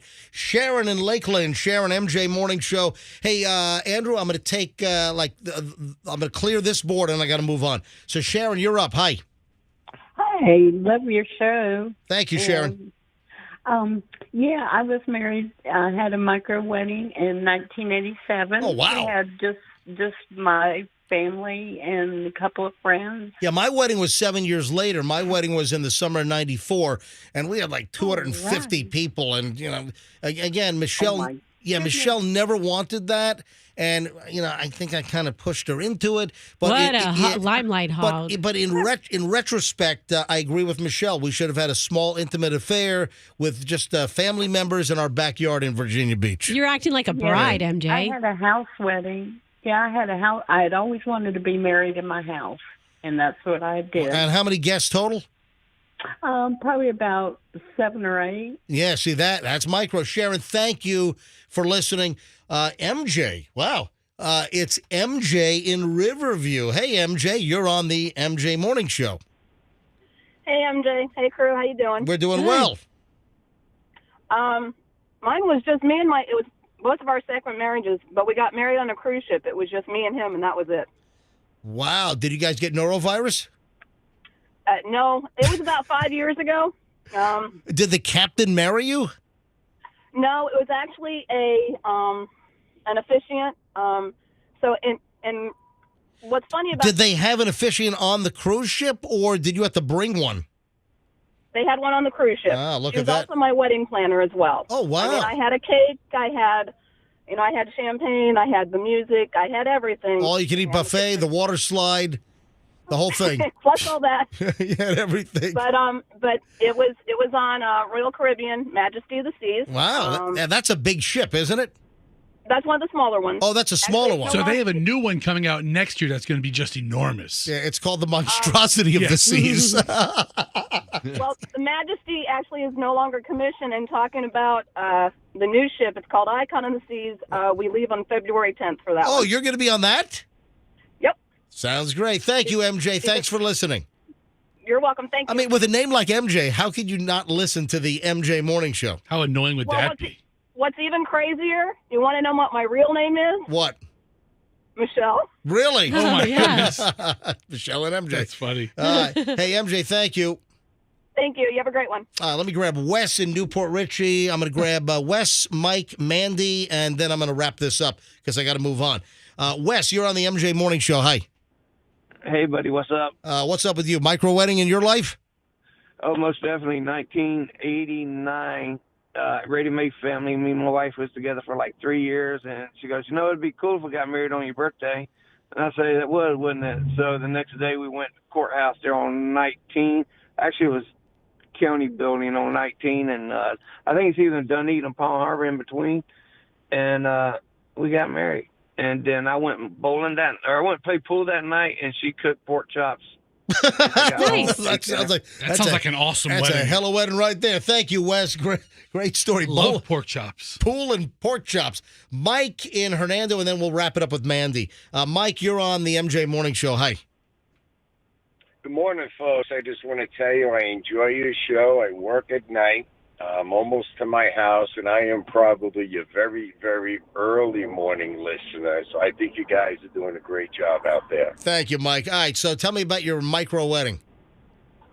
Well, it was actually just me and my wife, to tell you the truth. And, when you live a long life, which I have, and she has had actually 2 other marriages. I was married once before. You realize actually the importance of the wedding. And it's nice to have people around, but it's much more sincere and personal when two people just do it alone because there is no outside influence. It's truly done from the heart. And that is what marriage and love is, truly from the heart. Mike, your words are magical, Mike. I mean, phenomenally said. Magic Mike. Yeah. Awesome, Mike. Thank you. And thanks for listening. Drive home safely. Yes, sir. And thank you very much for having me on the air. And you guys have a good 6th day today, okay? Thank you. All right, let me grab a good what day? I don't know what you're saying. Mandy, last call on this. Mandy, you're on the MJ Morning Show. Micro wedding. Hello. Hey. Hey. MJ, how are you? We are well. Go ahead, Mandy. Oh, well, we decided to have a naked wedding just to make sure that it stayed micro. Okay. Oh, hold on. You had a naked wedding? Yeah, we had a naked wedding. We went out on the boat and we got naked and we got married on a sandbar. Well, I hope people didn't look micro naked. No, there was only 10 of us out there. But And everyone was naked? So all your friends agreed to get naked on a sandbar? Yep, even the photographer and the Notary Republic that married us. Where did the ring bearer keep the ring? There was no ring bearer. Hold on, man, Froggy, come on. All right, so Mandy, where do you find a notary public that will take their clothes off? It was a close friend. All right, and what about a naked photographer? Where do you find that? Oh, it was another friend of ours. It was a professional photographer. And everyone was buck-ass naked? Everyone was buck-ass naked. All right, thank you. Thank you. Thanks, Mandy. There we go. Micro weddings. No, again, if you're just tuning in, we're just talking about brides.com says big trend of these micro weddings, much smaller weddings. They say under 50, but when we had calls with really micro weddings with just like a couple of people to 7, 12 people, whatever. If it's 2 people, it's like it's called or 4. I think it's an elopement. Did you see like the responses to me burning the $100 bill on my Instagram feed? Yeah, that's what I do. Is I just read all your comments. You on do. All You stalk me. Do you realize, Roxanne? You know what? What? I'm going to call you. You're trying to be a wise ass over here. I'm going to call you out. Do you realize that you are among the first to like my posts almost every single time? You're welcome. I'm trying to help you. Is that what it is? Is it Roxanne pity? Now, Roxanne social media pity? Powerball. There was no Mega Millions winner last night. That was what, $640 million. So no Mega Millions winner. That goes up to what, like $700 million, whatever. Yeah, Mega Millions can't catch a break. They have an awesome prize right now, and Powerball is completely overshadowing them. Powerball is $1 billion. Powerball $1 billion. So the drawing again is tonight because Powerball is what? Saturday, Wednesday, Monday. Yeah. Monday, Wednesday, Saturday is Powerball. So $1 billion tonight. And I rolled out MJ's Powerball rule number 1. Now, this could easily be Mega Millions rule number 1. This is really, it's lottery rule. And the lottery rule is whatever you're spending on the lottery, $20 bill, $50 bill, $100 bill, whatever you're spending on the lottery, you have to be comfortable with taking a lighter and just lighting that money on fire when it comes to these huge jackpots. Now, your odds are better with the scratchers, obviously. I'm not talking about the scratchers.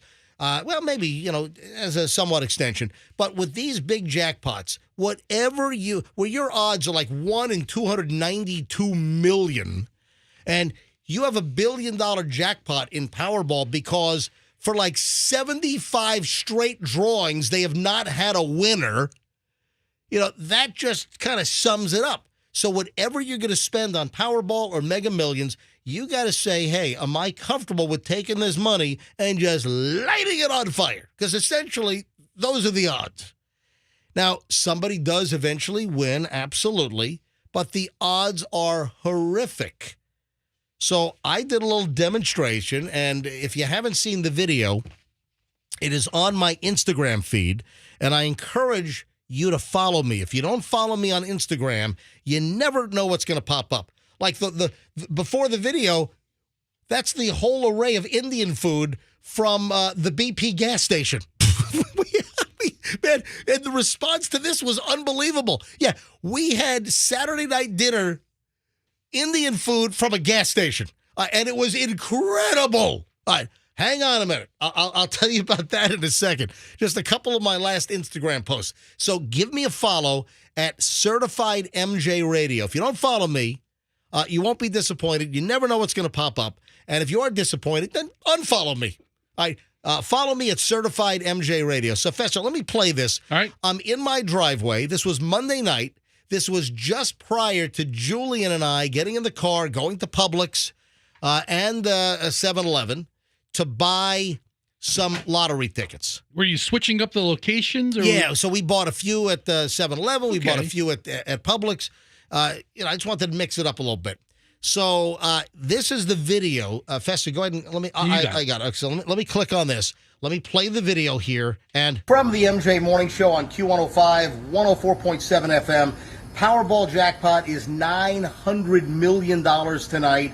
I'm going to go grab a ticket or two right now. Let me give you my official rules on Powerball. Whatever you're going to spend on this jackpot, which the odds are astronomically against you, you've got to be prepared to lose that money. Essentially, let me show you right now. Let's say I want to spend $100. Hang on a minute. Let's see here.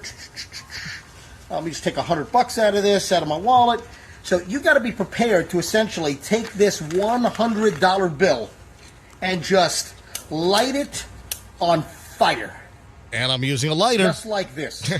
Light it on fire. Because essentially, those are about the odds. Just want to let you know, what you can expect when it comes to your Powerball odds. Ooh, I better put this thing down or stomp it out before it burns my freaking hand off. Whoa. Get that, Julian. And then I'm stomping it out. The bill is more than half burnt. $100 bill. And, man, people, the responses online. The comments are all over the place. They are. In the United States, burning banknotes is prohibited under 18 U.S. Code, Section 333, mutilation of national bank obligations, which include any other thing that renders a note unfit to be reissued. Here's Renee says, wasn't real, guys. MJ's too smart for that. I mean, there are dozens and dozens. What'd you say, Froggy? I said Izzy. I mean, you do a lot for the views, man. Here's one. Someone says, read the room, dude. This is not a good look. What? What? What room? We're on Instagram right now. What room exactly are you talking about? Yeah, here's a still got to play to win. Just be smart on what you spend. I bought 2 tickets. If it's meant to be, it will. Someone's commenting on my shirt that I'm wearing. So the comments are, again, all over the road. A lot of people are saying, I can't believe you burnt a $100 bill. Some people, oh, my God, this is the greatest thing. I saw one comment, you could have fed a lot of homeless people with that money, or you could have donated it to a charity. Then folks are saying, MJ didn't burn 100. You ever hear him talk about that fake movie money? So, listen, go watch the video. Go to Certified MJ Radio. Go to my Instagram account. Give me a follow. Certified MJ Radio. And tell me, is it a real $100 bill that I burned, or was it a fake $100 bill? Hold on. Fester, why are you going, One of these comments hits really, really close to home. What's that? You read it. Based on how long it took you to pay Fester Sucks' daughter $100 a couple of years ago, we all know that's a fake bill. Ooh. Oh. Those are fighting words. You still haven't paid me. It's over. Easy. No, he won't. He's not going to pay anytime soon, kid. Don't worry. Do I really owe your daughter $100? What happened was what happened? We did the laundry thing with Shorty Shane a year ago. Yeah. And we did it once. We got into a marginal amount of trouble for it. And I was like, we're not going to do it again. It's a dumb idea. And right. You guys were like, oh, come on, Fester, you got to do it. I'm like, no, screw that. We're not going to do it. And then Hadley says, it would be funny to see Shorty Shane get thrown in the dryer. And I was like, you know what? Just to entertain my daughter, I'll do the video. And we did it, and we talked about it. And you're like, Hadley, you saved the bit. I'm going to pay you $100. And I mean, if we added interest at 5%. I think we're like at $106 by All now. right. But yeah, so you haven't paid it All right, yet. Hadley, so I guess I owe you $100. All Good. right, I'll make good with interest. He'll be good for it. All right. Guess what came back to television last night? What? Raylan Givens. Nobody? What? No. Raylan Givens is back last night. The new season after some show he watches. After like a 10-year hiatus. I never even heard of that show. Hang on, I guess it was 7 years. 2015, so 7 years. So you never heard of Raylan Givens? No. What show are you talking about? Is that the name of the show? Have you ever heard of Timothy Oliphant? Yes. Who's he? What has he been in? Justified from FX? What a great series. Mags? And it's been on a 7 or 8 year hiatus? Yeah, it closed out after a bunch of seasons, and they just brought it back. Justified came back to FX last night. It's a whole new deal. It's there's a name for it. It's Justified City Primeval. FX sometimes has some good shows. Oh, they absolutely. Yeah, but who the hell watches FX? What are you talking about? A lot of people watch FX. If it's not on Netflix or Disney Plus. Oh, get out of here. Anyway, so I have not seen it yet, but I did set the DVR. I got a season pass, so I'm going to be recording all of Justified. Oh, we also have Hulu. My dad has us on the family account, so it streams on Hulu, I think, the next day.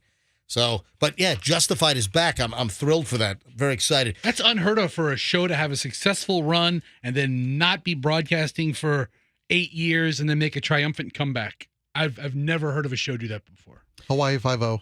I was referring to our show, Andrew. Hawaii 5-0. No, Andrew's right. You guys don't get a joke. No, I'm talking about our show. We were on from 94 to 2012. Then we were off for 7 years. And then we came back, actually a little over 7 years. Look at you guys being so literal about this whole thing. Touche. Both of you guys. It should be the Andrew and Andrew show. Did you see the Bryan Adams Summer of '69 ambush on stage? No. Oh, you don't know about this? I have no clue. All right, Fester, bring up the video. And I'm going to play the audio right now. This happened a few days ago. Bryan Adams was performing in Salt Lake City. And he was doing probably his most well-known song, The Summer of '69. Well, yeah. So Bryan Adams is doing Summer of '69, and a guy jumps on stage and grabs the microphone and starts singing Summer of '69. Now, I've got some questions about this. Now, let me play the audio, and you guys can watch the video. Here's the audio. This is what happened. I got my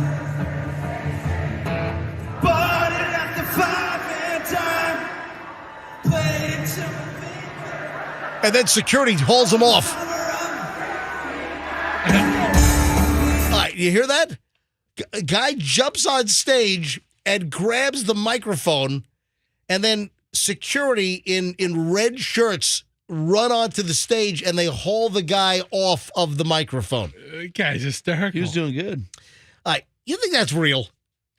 So I have to see it. What's the point if it's not? I don't think any act is encouraging people to enter the performance space. Yeah, I agree with that. I agree. With but a couple of things stood out because I'm just inherently a skeptical individual. And a couple of things when you watch the video. Andrew, do me a favor. Put this on videos mentioned. Is it already up? All right, it'll be up in a few minutes. Give us a few minutes. Andrew will put the video up. And use the YouTube version because the YouTube version that I found from somebody in the audience, it's a longer clip than what's being shown on some of the entertainment sites. So it happened in Salt Lake, and here's what I find interesting, is that Bryan Adams just kind of just backed off. The first two security guys seemed to be there really quickly.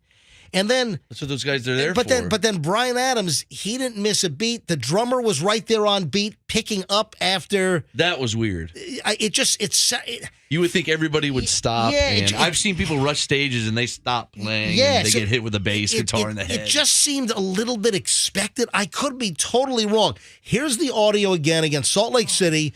A dude jumps on the stage right as Bryan Adams is starting Summer of '69. I got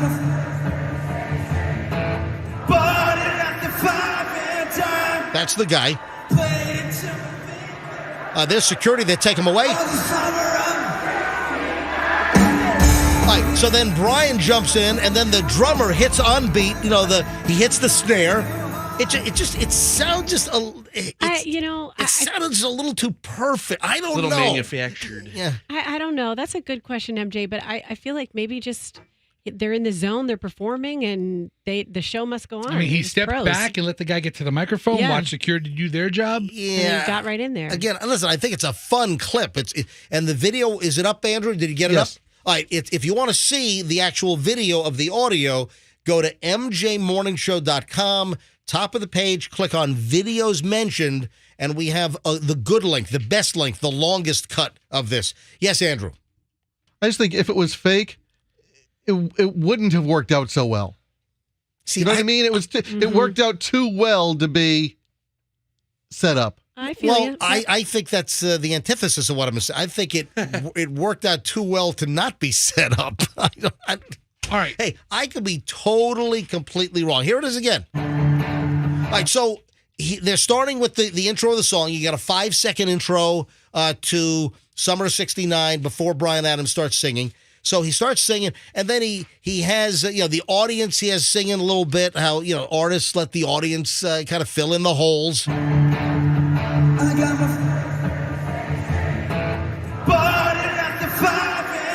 That's the guy. And security takes him away.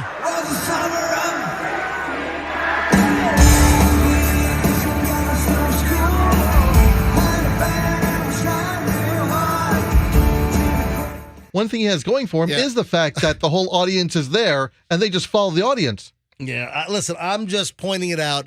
The clip, any way you slice, it's fun. I do not encourage that you jump on stage during your favorite band's performance and grab the lead singer's microphone. Because it might not always be as fun of a clip as this one is. Well, it might not always end well. You might get your face bashed in by security.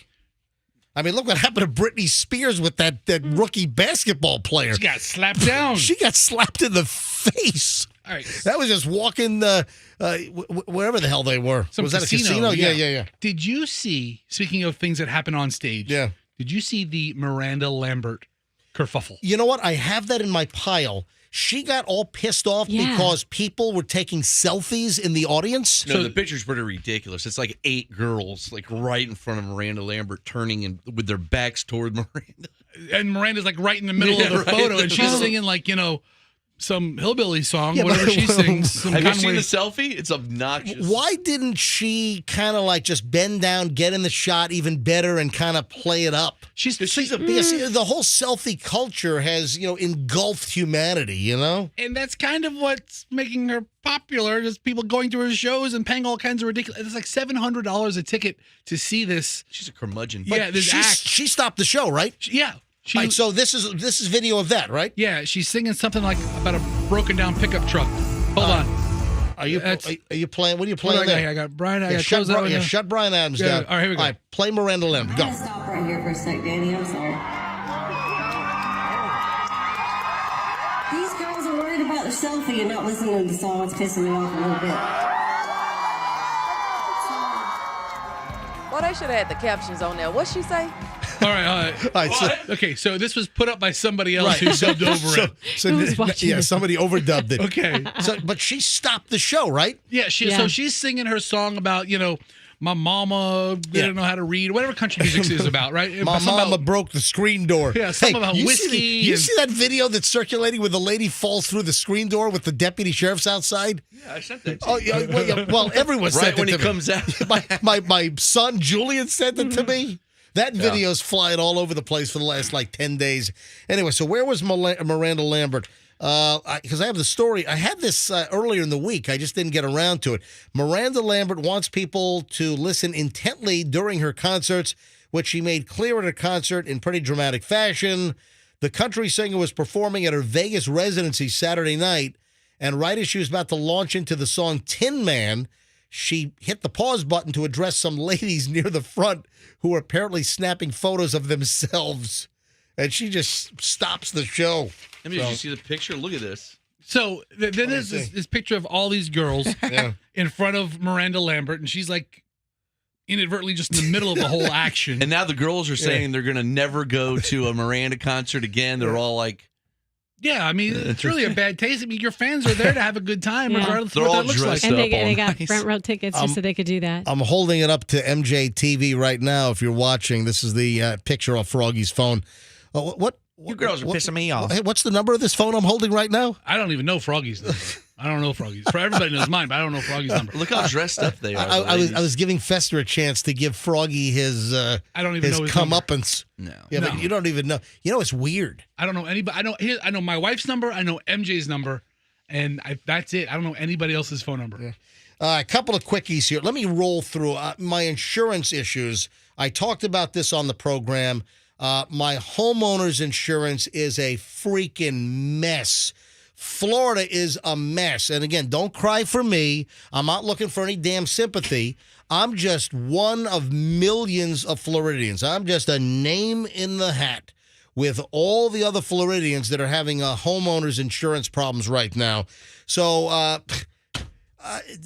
did I tell you that my new insurance company, they demanded I put a new roof on my house by August 6th, or they were canceling me? You told us. You have like a perfectly good roof. There's nothing. So my roofer is Tanner Jenkins.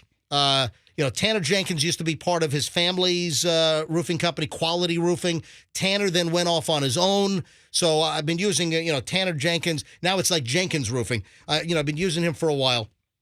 Is his son involved? Then become Jenkins and Jenkins? Well, he does. He's done my clay barrel roof, Okay. and So the deal is that he says there's nothing wrong with my roof, nothing.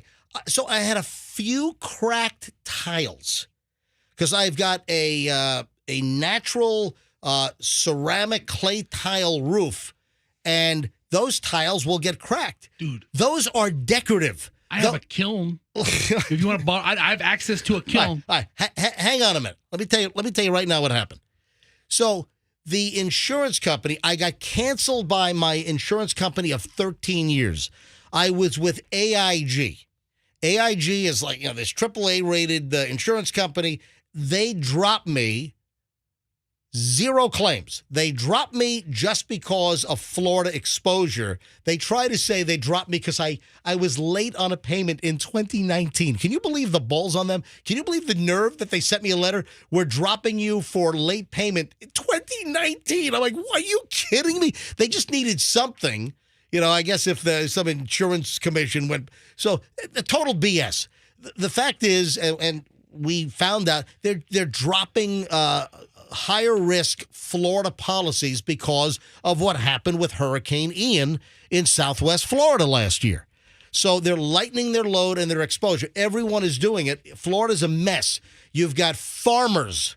Bump, bump, bump, bump, bump, bump. Cancel. That's their new jingle. We are farmers. Cancel you. So we know a thing or two, so screw you. All right, so Farmers is canceling people. Then we heard AAA. It's dozens of insurance companies are canceling folks. Florida is an absolute insurance mess. I need Governor DeSantis to not go visit all 99 counties in Iowa. I need him to visit all 67 counties in Florida and fix the insurance problem in this state. So I get a cancellation from AIG back in January that they're not renewing me when my policy expires like June 1st. So we start shopping for insurance. My brokers, broker one who I was with, then another broker. I started shopping everywhere. I need insurance. I got to see what the markets are. So I finally end up with this company called Frontline. And Frontline, not AAA rated, not A rated. It's like a B rated company, but that's the insurance I could get. Premium was through the roof. I did have wind coverage on the house. My premium was ridiculous. My premium on my house, the insurance was $28,000 a year. That's who I have. So what? Frontline. Ugh. Well, anyway. Don't invite him over. I'm not a Frontline fan. In fact, I'm going to stop giving my dogs Frontline flea and tick medicine. Good. You tick those dogs up. In protest for another company. Frontline sends an inspector to my house, and they first of all, the report comes back. They just say you're canceled. They sent you're canceled unless you make these corrections by August 6th. Wait, Frontline said this? Yeah. Oh, yeah. Yes. Hold on. What do you? Okay. What do you think I'm talking about? Were you with us yesterday? Yes. No, I never on. connected the dots on Frontline. I thought just now you were saying Frontline was a new one you were looking at. No, Okay. Frontline is the company. So I had AIG. AIG canceled me. I had to shop for new homeowners insurance. So then I end up with this Frontline, all right? So they send an inspector to inspect my house, and they then send me a cancellation notice 30 days later. I just get a cancellation this week. You're canceled unless you do these things. You've got a couple of tree limbs over your house. Okay, all right. I can't cut big oak trees. The city of Tampa will not let you cut your big oak tree. A couple of palm fronds might be touching my roof. All right, that's the least of my worries. They wanted me to replace every single toilet valve and sink valve in my whole house. Got a lot of bathrooms. Got a bunch of toilets in my house. So, and I called Joe, my plumber, Joe Gonzalez Plumbing, and he said, because I just had him out doing all kinds of stuff, just, fixing this, that, just little maintenance things, And Joe said, there's nothing wrong with your valves. We were just at your house. Your valves are fine. They wanted me to replace every valve in my house. It'd be dozens of valves. All right. Then the worst is, they wanted me to this Frontline Insurance wanted me to put on a new roof on my house by August 6th. Yeah, I've got a pretty big house with a natural clay tile barrel roof, the clay. And what are you, insane? There's nothing wrong with my roof. So the roofer guy that I've been using for years, he said, there's nothing wrong with your roof. He said, you've got easily another 15 years on your roof. So Frontline, this Frontline Insurance, in their report, they have pictures where the guy came out to inspect, and he had like a pole, like a pool pool stick, like a pool cleaner, not right? a pool stick, like a pool net, the big a skimmer. He had like a big pool skimmer pole with like a camera on top. Yeah, he didn't have a pool cue, Roxanne. And he took pictures of my roof, and they send the pictures back, and they have little red circles on my roof with a couple, like 4 or 5 cracked tiles. It's and they say my roof is substandard and not acceptable risk. I'm like, you morons, you underwriting idiots. That is not the roof. The roof is underneath the decorative tile. The roof is the hot mop underneath. I'm sure they know that, right? The clay tile is just purely decorative. The water goes underneath your clay tile. It hits the actual asphalt hot mop and the paper or what underneath. That's your roof. So it's a total freaking mess. So guess what? I didn't wait for those boneheads at Frontline to cancel me. I canceled them. So give me my pro rata. Give me my money back. But wasting my time. But listen, I called Joe Gonzalez, the plumber. All right. And Joe says, man, we're getting this all the time. So Joe says, yep, I'm hearing this from all the clients, the insurance companies, people getting new insurance, they're trying to say, oh, yeah, you need new valves. And he said it's just a racket. You don't need new valves. And he's a plumber. And he's like, these people don't need new valves. And then when I spoke to Tanner, the guy that has done a bunch of roofing for me over the years, Tanner Jenkins, he says, dude, and then he said he came out. They came out. He's like, your roof is fine. And he said, you got years left on this roof. And he said, some of the insurance companies are just making blanket statements that if your roof is 10, 12 years old, you need a new roof. And it is a joke. The insurance market in Florida is a freaking joke. So now I told Frontline to, go, you know what? I don't know what. What'd you tell them? What'd you tell them exactly? Frontline, go. Well, I did send. There was one email that said "bull bleep" in it, and Whoa, Mister. Listen. All right. So where do you stand? Are you going to get new insurance? Well, is there another company? Well, it's just tough. It's tough. My home's on Tampa Bay. It's tough. And it's a ridiculous problem. The Florida state legislature and Governor DeSantis, they got to fix this.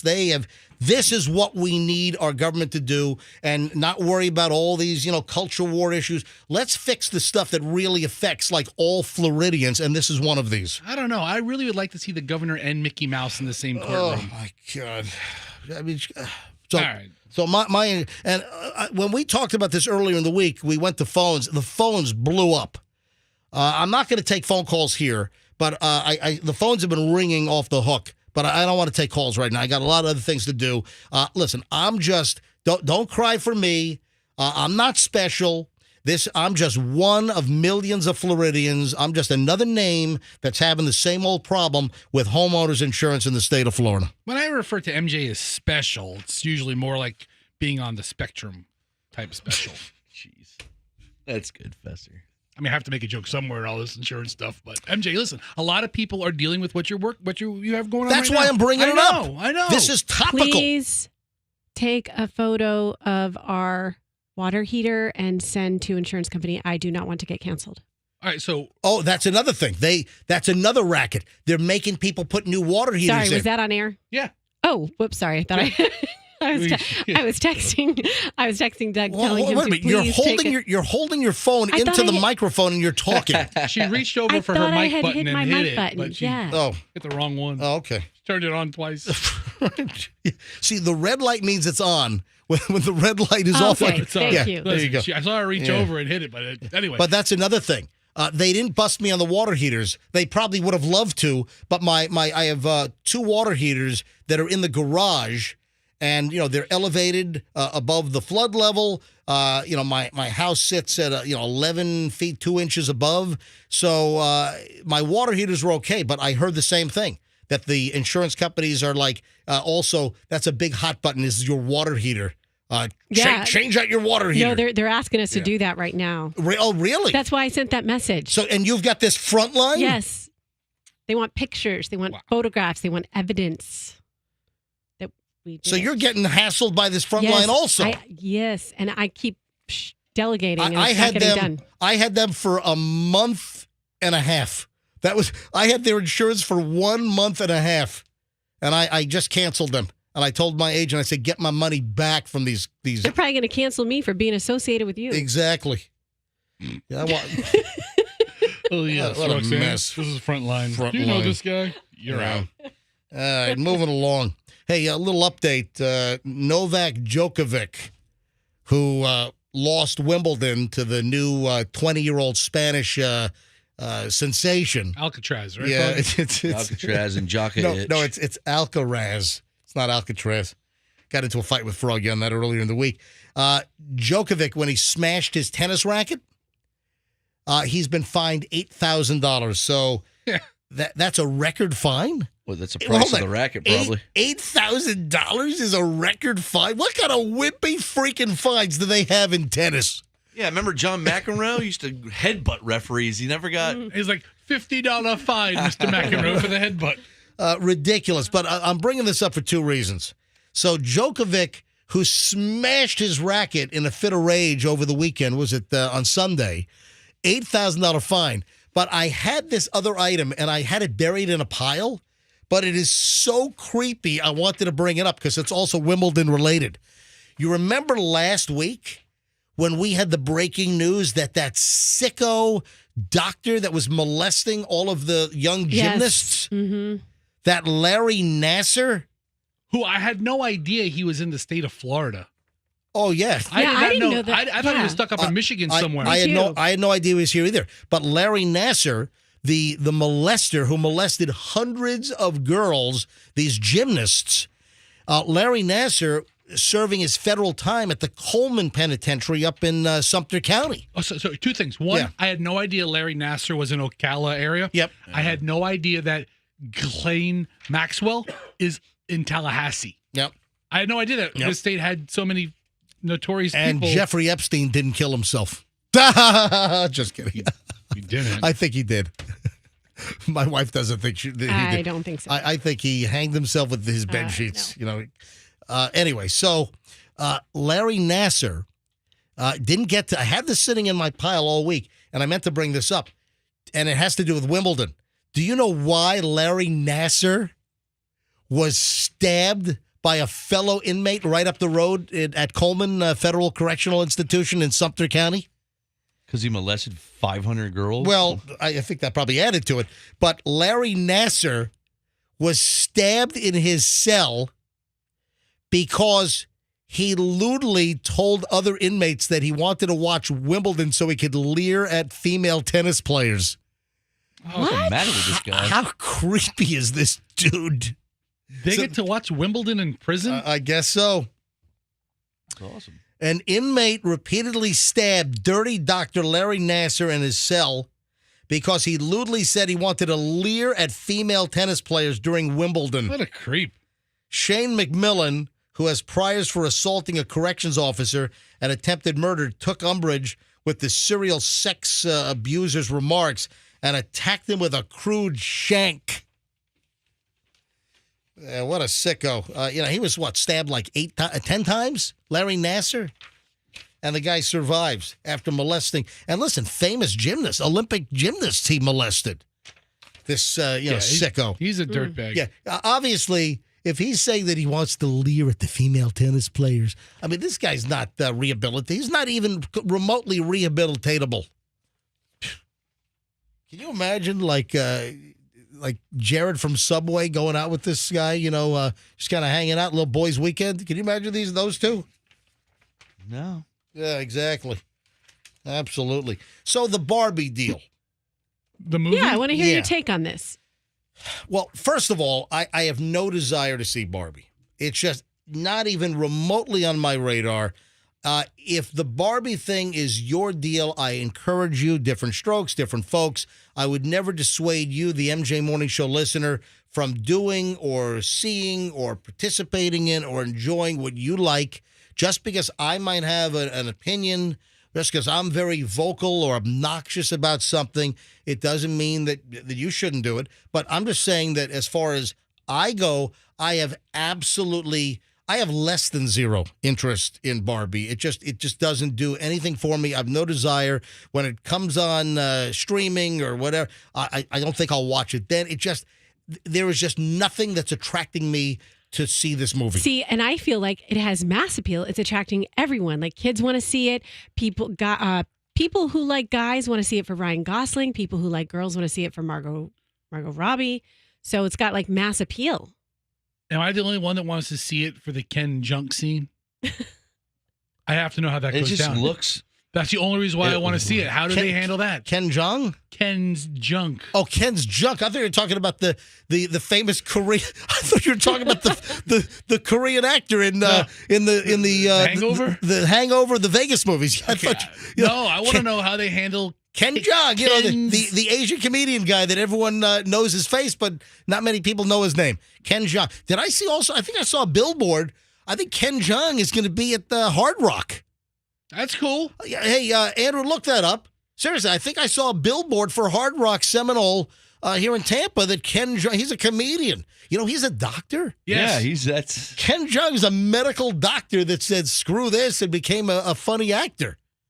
That's weird. So you type Barbie movie into Google, and Google becomes all You were saying pink. Ken's junk. I thought you were saying Ken Jong. No. I mean, Ken's junk. How does this very in-depth Barbie movie handle the notorious Ken crotch dilemma? Do they? How do they not? Because listen, when I was a kid, you drop the pants on G.I. Joe and there's no wang there. My bazooka got blown off in combat. my wiener, I had a landmine blow my wiener off. Just took it off. Legs are fine, but I was always fascinated as a kid. Hey, you pulled G.I. Joe's pants down, or another doll that was big in the 70s. There was a competitor that came out to G.I. Joe. You remember Big Jim? Yes. No. I had the Big Jim. And let me tell you right now, Jim was not big. There was nothing there. It was smooth. There was no junk. He was a eunuch. What was the doll that had the Kung Fu grip?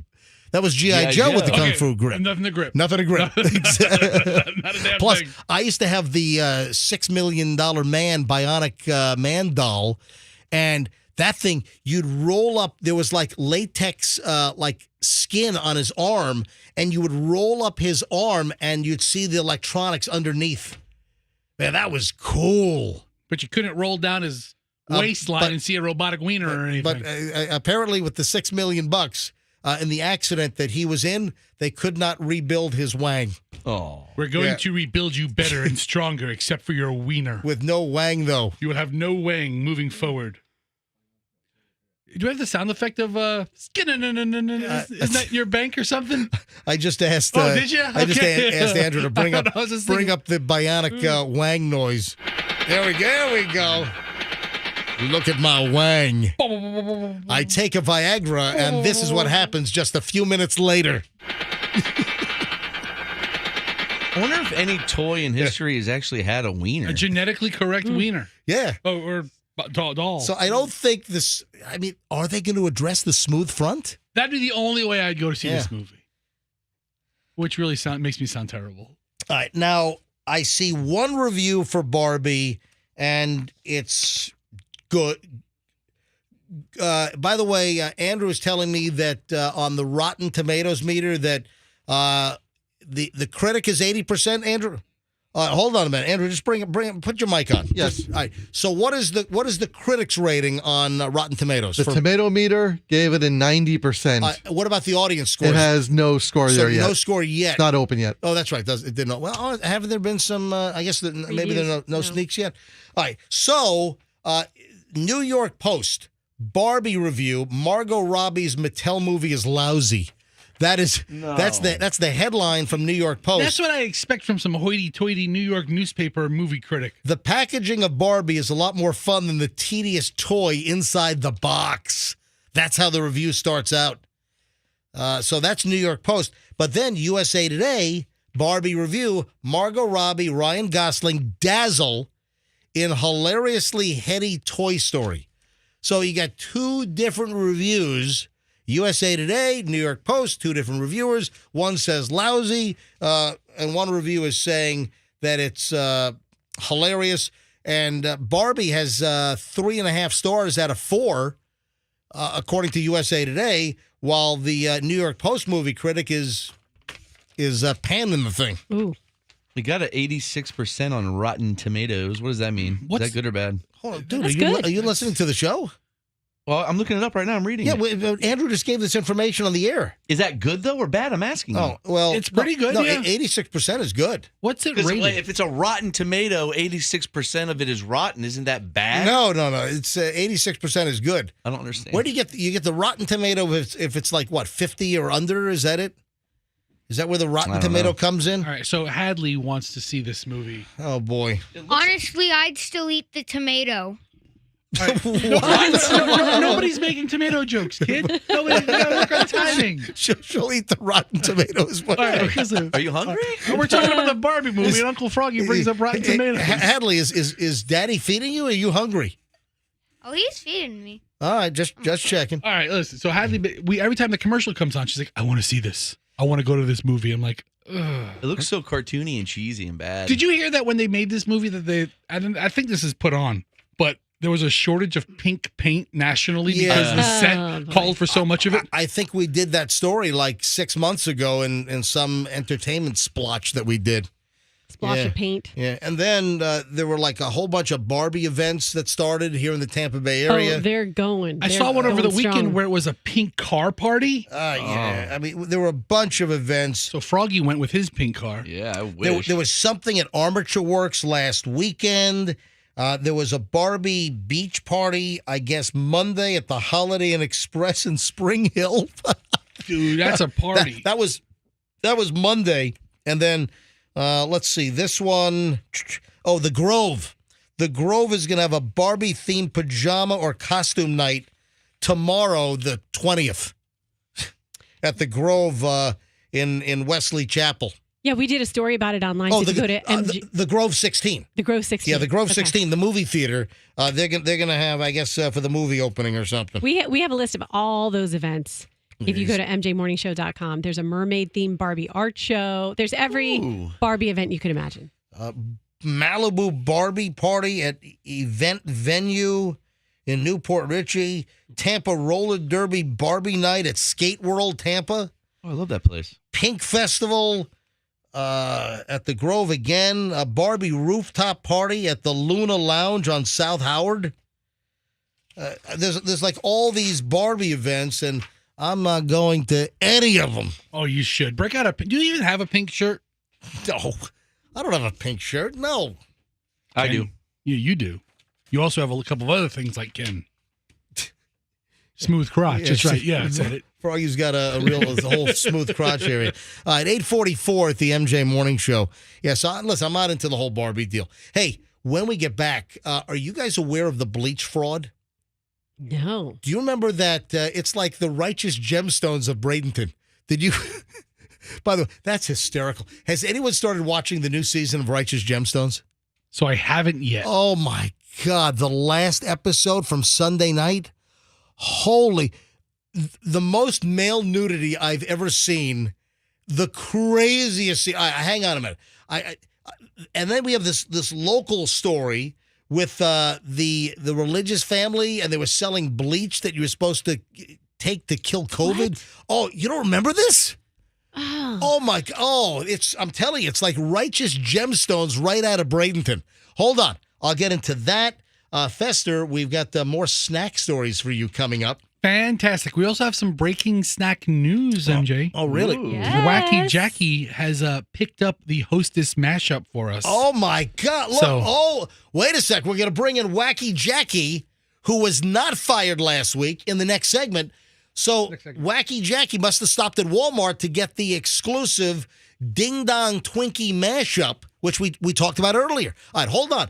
We've got a loaded segment coming up next. Plus, it's going to be 9 o'clock shortly. So coming up in a few minutes, between 9 and 9:20, I'll give you the new $1,000 cash stash song.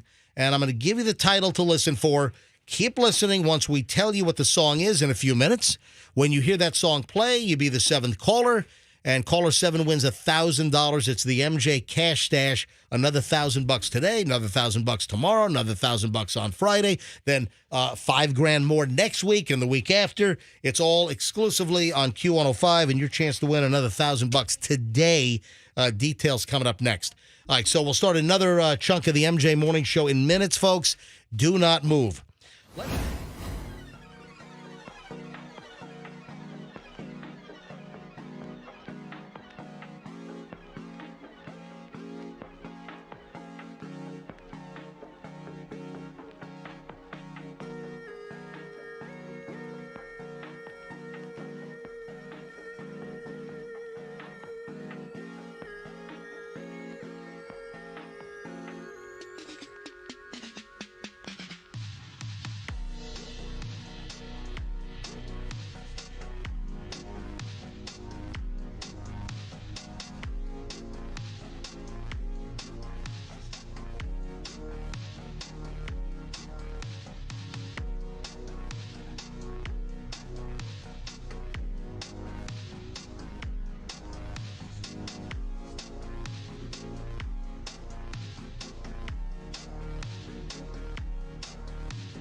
do this quickly.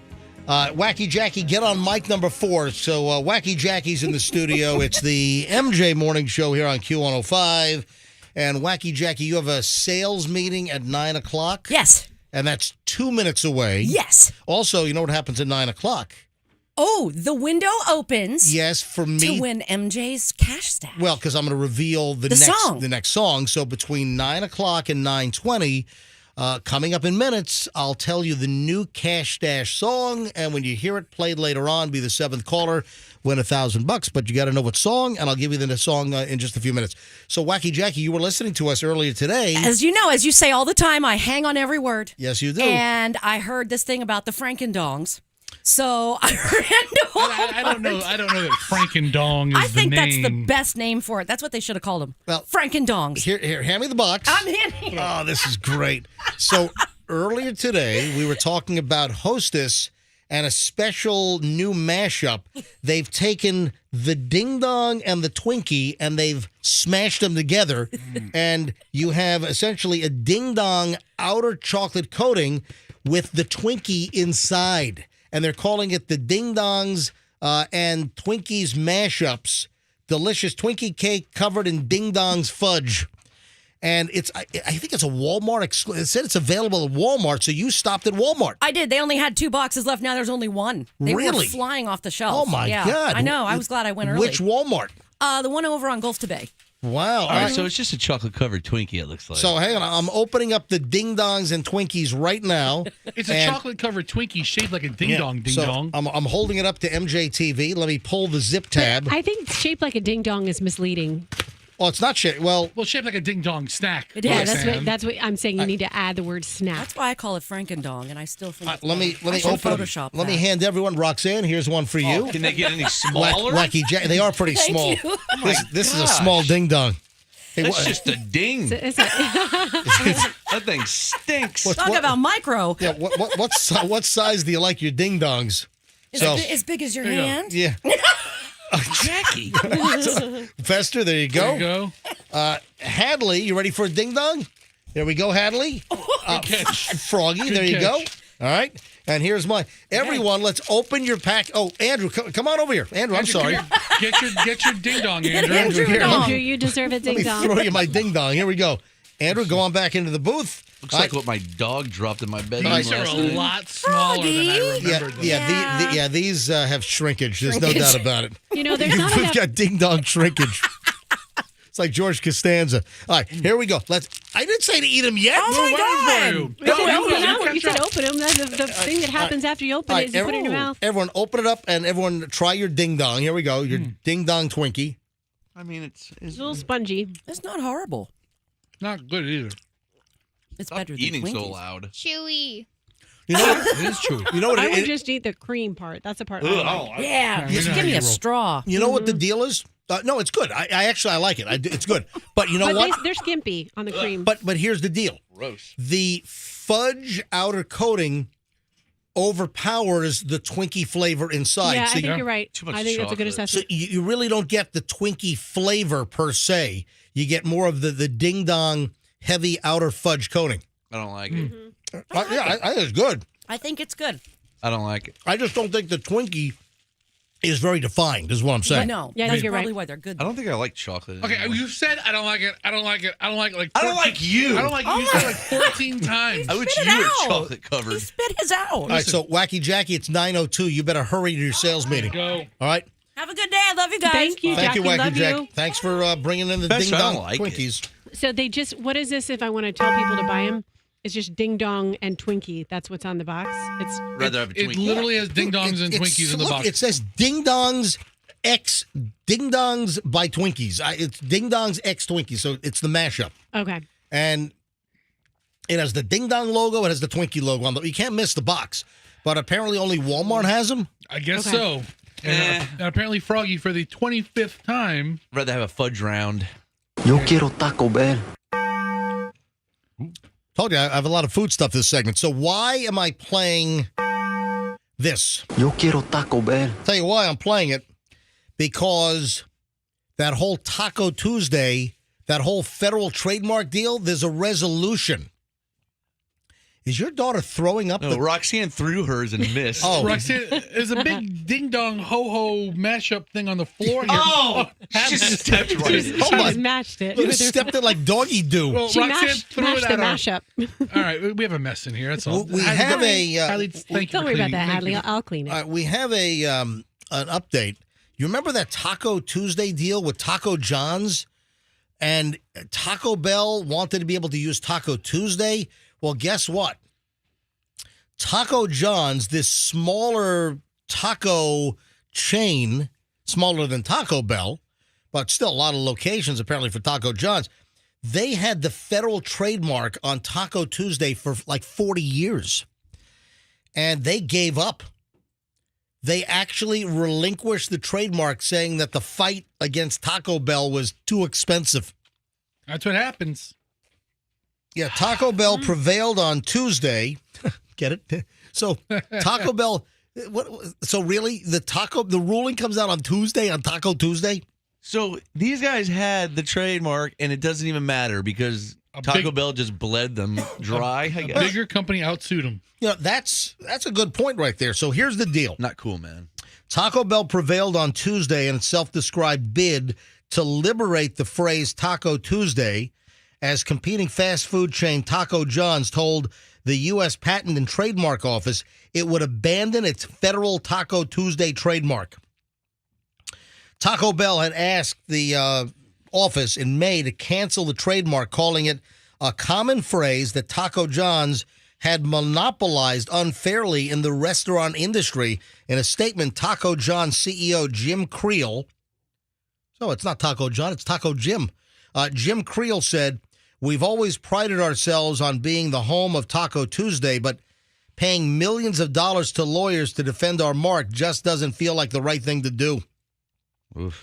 He said the Cheyenne, Wyoming-based chain would instead donate $100 for each of its nearly 400 locations to a nonprofit for restaurant workers in crisis and challenged Taco Bell to do the same. Yeah, Taco Bell has more than 7,200 locations. Taco John's is 400? Yeah, I thought Taco John's I was thought like it was a one-off. I thought it was like 7 places or something. No, it's 400. Holy cow. So now everyone can use Taco Tuesday. I wonder how quickly is Taco Bell going to be on TV with Taco Tuesday commercials? Like tomorrow. Yo quiero Taco Tuesday. Taco Tuesday, exactly. Yeah, Taco John's owned the right to use Taco Tuesday name in commerce in every state except New Jersey, where that is still owned by Gregory's Restaurant and Bar in Summers Point. Yeah, good luck, Gregory. If they outspent Taco John, they're going to steamroll you. So that's the update on the whole Taco Tuesday. So look for Taco Tuesday to be completely overused. You're going to be overburdened with Taco Tuesday crap now. I think LeBron James tried to trademark Taco Tuesday, Well, too. he would have like Mexican food night at his house. And he would call it, "It's Taco Tuesday at my house." And he would make videos. He tried to trademark Taco Tuesday, and Taco John beat down LeBron. That's right. I remember that. One other food item here, actually two other quickies. Fester, this, excuse me, this seems right up your alley. I'm listening. That Pop-Tarts has announced they're bringing back a popular flavor. Which one? The strawberry milkshake. I never knew that was a thing. You know what? I don't get into that milkshake flavor. Really? I mean, yeah, because Oh. I think it's like a malted bread or something, or like the pastry has like a different texture. Yeah, to so it. Pop-Tarts, I guess, had frosted strawberry milkshake as a flavor. Then they canceled it. I guess now they're bringing it back. Guess what? Walmart. It's coming back to... How's Walmart? It's coming back in September. How's Walmart getting all these, like, food exclusives? Because they have the biggest footprint in the country, and they bully them. They do, absolutely. Do you guys like malt? I love malt. Love malt, like a chocolate malt. Yeah. Oh man. Yeah, I actually, over the years, I've purchased, I think probably 5 years ago, I actually bought a whole variety of different malts. Did you? Yeah, You sound like that. You seem like that. To taste test which malt I liked the best. God, you're so weird. So it's you just like the powder one, right? Isn't Yeah. there a liquid one too? No, oh, right. God, That's no. terrible. Don't even. Yeah, I'm with you. Yeah, I'm with you. Don't mess with liquid malt. No, don't even bother. You got to have the powdered vanilla malt. And man, there's nothing like a vanilla malt. So you like chocolate malt. I like chocolate malt balls. I don't mind malt and chocolate. I think it's fantastic. But for me, the quintessential malt flavor is a delicious vanilla ice cream malt shake. So vanilla malted shake, with the right amount of malt in that thing. Let me look up the name of the malt that I love the best. And oh God, what? Nothing. Sorry, Me and Fester guys. just look at each other. I do like malt talk, so I'm interested. Go ahead. Yeah, please. All right, there are a couple of good malts. So Soda Fountain malted milk powder.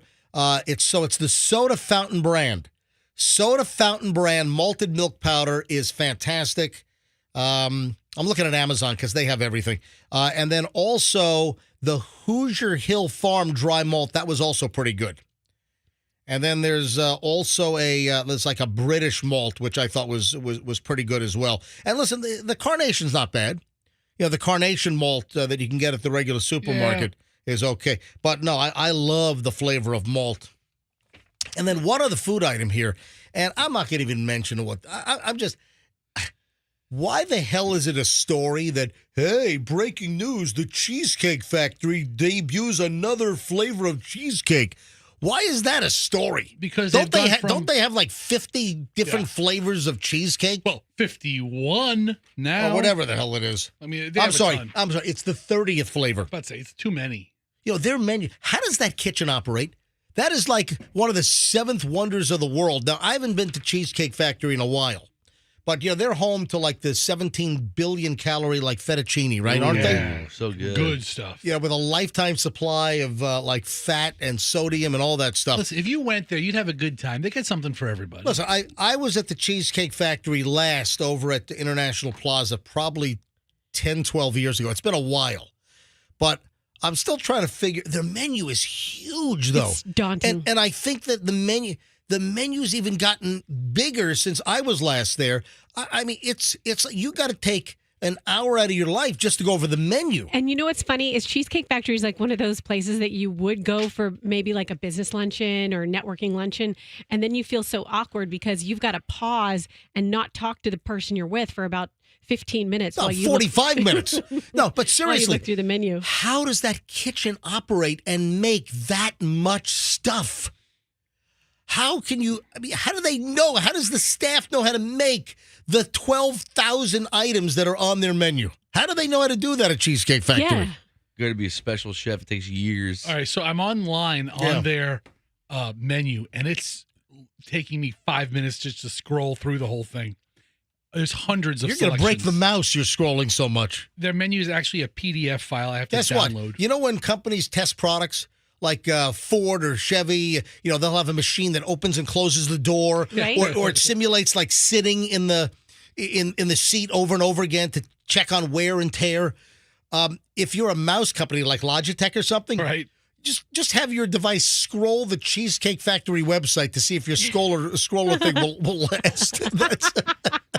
That's funny. That's it. You know what's really good? They're firecracker salmon rolls. If you don't want to go through the whole menu, just write that down and just order those. All right, moving along, and I said that we had to talk about the righteous gemstones from Bradenton, and the trial has begun.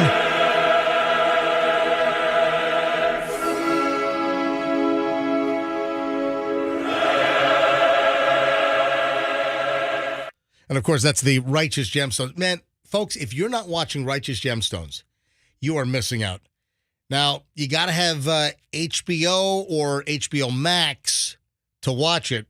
Hold on, Andrew, why are you shaking your head at me? Andrew's shaking his head at me. I don't have it. Oh, you don't have it. Well, then you can't watch it. But I'm telling you right now, the Righteous Gemstones, following on the heels of, he did Vice Principals, and then before that, it was Eastbound and Down. Candid Powers. Yeah, it's Danny McBride. And the guy's brilliant. His stuff is just phenomenal. And the Righteous Gemstones is about a crooked Wambuki family operating a super mega church and TV ministry, and it is hysterical. The irreverence, they're like a religious family, and the language that comes out of them, it's unbelievable. Now, Fester, you've seen season 1 and 2. You haven't started 3, right? Right. I got to How many episodes are out? 4? I think 6 now. I think it might be 6 already. So, Roxanne, have you seen Righteous Gemstones?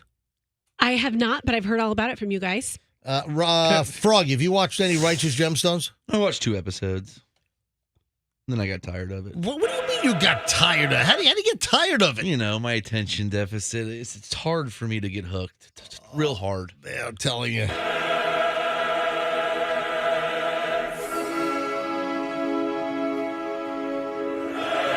Last Sunday's episode with the crazy scene with the full frontal male nudity, and oh my God. Again, it is. You're really talking a lot about the full frontal male nudity. Yeah, Second time. Because you've never seen anything like this. I've never. It's crazy what happened. And again, you got to watch it. Righteous Gemstones, HBO or Max, and it's season 3. So obviously start with season 1.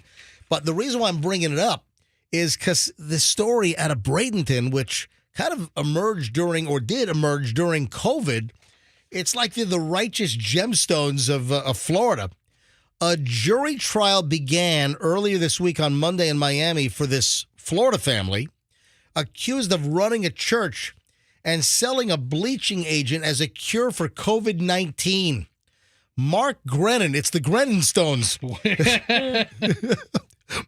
Mark Grennan and his sons Jonathan, Jordan, and Joseph were arrested in 2021 by federal officers.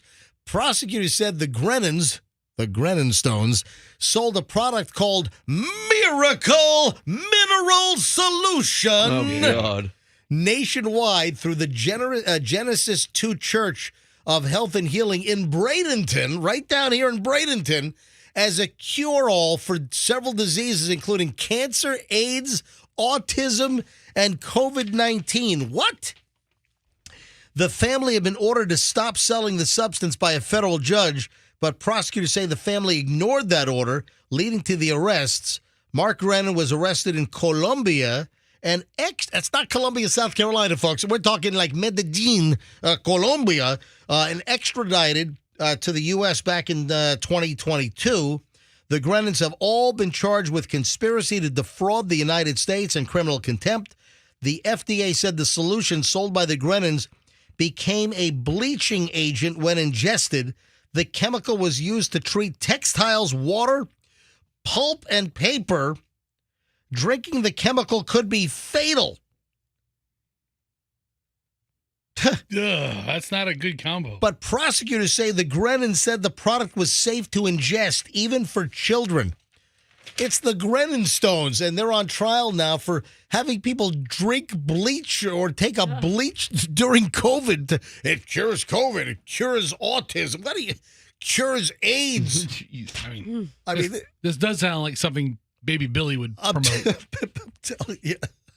Man, I can't wait for Baby Billy's Family Feud. Oh, you don't know about that yet? I don't know about it. Oh, yeah, man. Season 3, baby.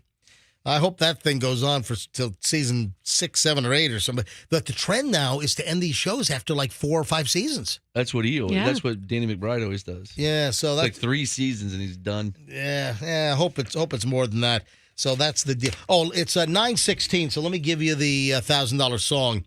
I'll do it right now. Here's what you're listening for. You are listening for Whitney Houston's I Want to Dance with Somebody. I'm not familiar with that song. You know, Whitney Houston, what? I Want to Dance with Somebody? Yeah, never heard that. No, I'm kidding. I'm joking. All right, so today's Cash Stash song is I Want to Dance with Somebody by Whitney Houston. Guaranteed to play before 6 o'clock. When it does, just be the 7th caller at 800-990-1047, and you'll win $1,000. Now, in case you need some familiarity help with Whitney Houston's I Want to Dance with Somebody, it goes a little... Yeah. In the beginning, they have that noise. Just like Aretha Franklin in that Freeway of Love. She had that... Yeah, the rev up. Kind of like that mid-'80s rev-up synthesizer sound. Wow. That noise, yeah. All right, so heads up when you hear that, be the 7th caller. It'll play sometime today, and if you're caller 7, you win $1,000. This week so far, Ty and Seminole won $1,000 on Monday. Yesterday, Cindy and Valrico won $1,000, and you could be the $1,000 winner today. And then we'll do it again tomorrow. And we'll do it again on Friday. And we'll do it again all next week. That's right. Yeah, spread the word that the $1,000 cash stash song from MJ is on Q105, 104.7 FM. And again, this is all local. This is only a Q105 contest. It's only 104.7 FM. We're not doing a national contest against other stations in our company. No. This is only local, only Q105 listeners, and only people that just heard me give out the song title are going to be able to play later on. So good luck from the MJ Morning Show here on Q105. Oh, you want to hear something? So I print a lot of stuff. You know, people have said, hey, MJ, man, why don't you get with the times? Why don't you go digital with all your prep? Oh, I love paper. You know, I got to have paper. And, you know, we do so much material. I highlight, I can't do all of my prep and save these little files and have a jillion tabs open on a tablet or a laptop or Don, the IT guy, turned me on to the Surface Pro 8s, of which we've given away a schnitload of those things, thanks to two college brothers last time and Don, the IT guy. But I love the Surface Pro. I've got the Surface 8 Pro. It is fantastic. You know, I love it. It's converted me. So I use, that's my main computer now. But I have so much material, I got to print it out. I can't. So people are saying to me, you once you get with it, you got all this paper. So I go through, paper, but I'm frugal with it because if you notice, I take all my paper with me. And when I use new paper, we destaple and I print on the other side. So once I use it, it doesn't get thrown away. I use all my paper again and run it through the printer again on the non-used side. So I go through toner, obviously, and I've got my main printer. I got a bunch of, I got two. I got one in the studio, which is mine, which is an HP LaserJet M402N. I've got another one at home, but my main workhorse is an older HP 600 series. It's like an office. It's the larger office, volume. And, I go through toner. And, I don't buy the HP toner because the HP toner is like $350 for the freaking toner, whereas I can get some, knockoff stuff. I can get two for $68. Yeah, a big toner refill company or something? Well, that's one of the things I order on Amazon. Okay. So I order the Amazon toner, and there are a bunch of companies that make the aftermarket toner, but I'm not making it up. I mean, literally, if I go to, if I go to Amazon right now and I type in HP toner 90X, that's the one I use. I use the 90X, and the actual HP is $335 for one cartridge. $335, and I can order a 2-pack for $68. All right. Now, is the HP toner better? Yes. There is no doubt about it. Is it $300 better? No. I don't think so. No, you don't use color. You don't use any kind of special. So it's just a black toner. Well, this is one of the issues. So I get my new toner from Amazon, and I open up the plastic bag, and the black toner totally leaked out, and it's all over my freaking living room. It just explodes. No. Get what you pay for. But it's only happened to me like twice in like 20 years. Still, man, that sucks. That's annoying. But oh man, so I got right on my app. I'm like, return, you sons of. So I sent it back. So they're sending a replacement. I got the label. I dropped it off at the UPS store. But, that's my toner fun. You've got to open that outside. Yeah. Guess what? In the future, I will. But I've never had a bad one, but I just did. But listen, I'm not paying HP $335 for one cartridge when I can get two for $68. Give me a break. All right, final chunk of the MJ Morning Show is next. and I got a lot to squeeze in. Don't move. I'm looking at my pile here. You know, our content, there's just too much. You know, a 4-hour show is just not enough. So we're going to expand it to noon, I believe, in the fall. For the last 3 months that I'm doing this show. Maybe. All right, so here...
It is the MJ Morning Show on Q105. MJ and none of the crew. Nobody's in the studio.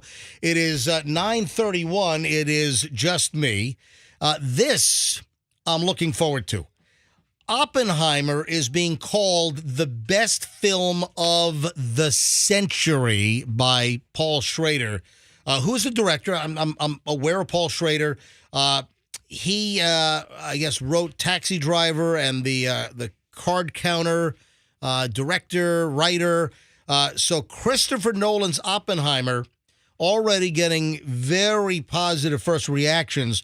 But now Paul Schrader, director and writer, he says, and he was an Oscar nominee as well, he says he attended the New York premiere of Christopher Nolan's Oppenheimer, the big atomic bomb epic movie, which opens this weekend.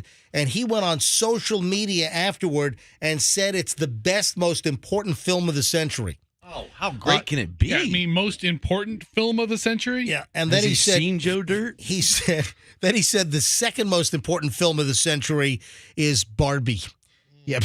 I mean, amazing. The same weekend, the two most important films of the century. Have you seen all the Barbie Oppenheimer Hello, Barbie. Like Barbenheimer? Barbenheimer, all the little mashups. Oh, really?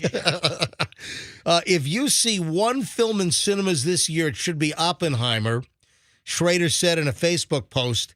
And then he goes on to say that he's not typically, he's not like a groupie. He said he's not a Christopher Nolan groupie.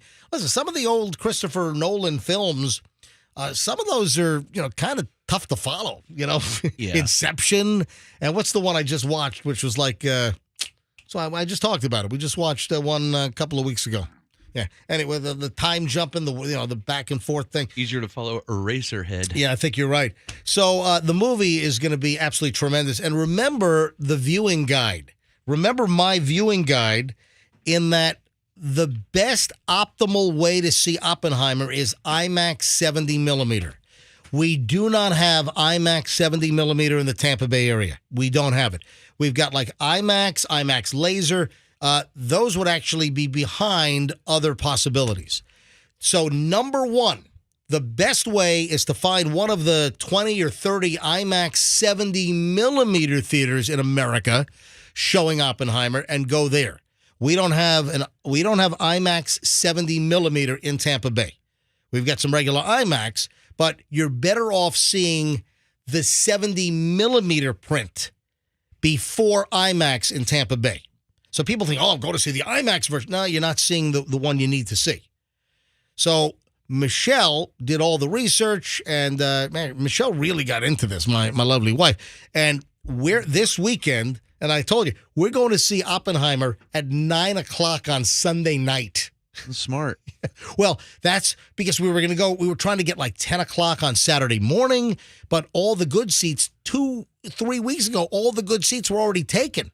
So the decent seats we could get were 9 o'clock showing on Sunday night. So I'm not going to be home before 1 on Monday morning. And how long is the movie? I'm looking it up right now. It's 3+ hours. It's 3 Oh hours. my God. You're a nut, dude. You want to see that movie that bad? Yeah. So it's 3 hours on the button. Wow. And then they're going to run and probably then the previews, probably 30 minutes 30 of minutes of garbage up front. So 9:30 the movie will start. Yeah, 9:30, 12:30. I'll be home at 1 a.m. and I got to do the morning show next Monday morning. We got to be here at 6 a.m. They'll be home at 2 a.m. Say it again? They'll probably end up home at 2 a.m. No, I'll be home by 1. Yeah, we're going to see. But here's the deal. So the first choice to see Oppenheimer is IMAX in 70 millimeter. None of those exist. I think there's one IMAX 70 in like Miami. Oh, why don't you just drive there to watch it? Yeah, maybe I should. Yeah. Little 5-hour cruise down Alligator Alley. There we go. And then the second best is watching in 70 millimeter. And the AMC veterans, they are showing it. You got to make sure it's the 70 millimeter theater. So we're watching the 70 millimeter print on Sunday night. But we're going to be in New York in early August for the weekend. And Michelle and Julian already booked us again to go see Oppenheimer at the IMAX with 70 millimeter in Manhattan. So we're going to see Oppenheimer. It's going to be 6 hours of my life. But I do want to see the difference by seeing it in IMAX 70 millimeter just versus regular 70. And listen, the movie, the content, the story, it's going to be fantastic. If you just go see a regular print, in 35 millimeter, or if you do like IMAX laser, those are all behind the first two that I said. Yeah, what is it? I'll watch it on iPhone millimeter when it comes out on Netflix. You gonna do what now? Dude, I'll just watch that on my iPhone and I'll be just as happy as you. Yeah. Are you going to see it at the AMC Lincoln Square? Yeah, so in New York, we're going to the AMC Lincoln Square 13 in IMAX. So there's only 19 theaters in the country. Yeah, I thought it was like 20 or 30. Yeah, so it's 19 apparently that are showing it. Jeez. But I think there might be 30 theaters. 30 in North America. 30 total. Is that what it Better is? be a good movie. 6 in Canada, 1 in Australia, a couple in the UK. I'm looking forward. Oh, and this is pretty interesting. Cillian Murphy only ate an almond a day in order to lose weight to transform himself into J. Robert Oppenheimer. Oh, why even bother with the almond? I know. I shall eat my one almond. He cut it into pieces. He ate one almond a day with a fork and knife. Give me a break. I don't believe died. any of that stuff. Now, Oppenheimer apparently lived on cigarettes and martinis. You eat that diet, you still lose weight. I'll tell you what, Michelle is just nose deep in that Oppenheimer book. The movie is based on American Prometheus. It's like 650 pages in tiny print, and Michelle's like trying to get it finished before we see the movie at 9 o'clock on Sunday night. Good luck. Wow, yeah. Priorities are... But Cillian Murphy, who plays, and remember, he was Peaky Blinders dude. He's fantastic. Is he British? I think he's Irish. Oh. The most weight I've ever seen lost was on Christian Bale for The Machinist. I love that movie. And he lost 62 pounds. And he looks way skinnier than Oppenheimer. And I think he had kidney damage or something. Sure. He's a real artist. So he is. Cillian Murphy. He didn't even eat an almond. Hey, I can't wait for this. will.i.am announces he's doing a new song with Britney Spears. Oh, my God. So will.i.am. You're excited about that? I am. Hold on. You just said I can't wait for this, right? Coming out of your big Oppenheimer review. segment.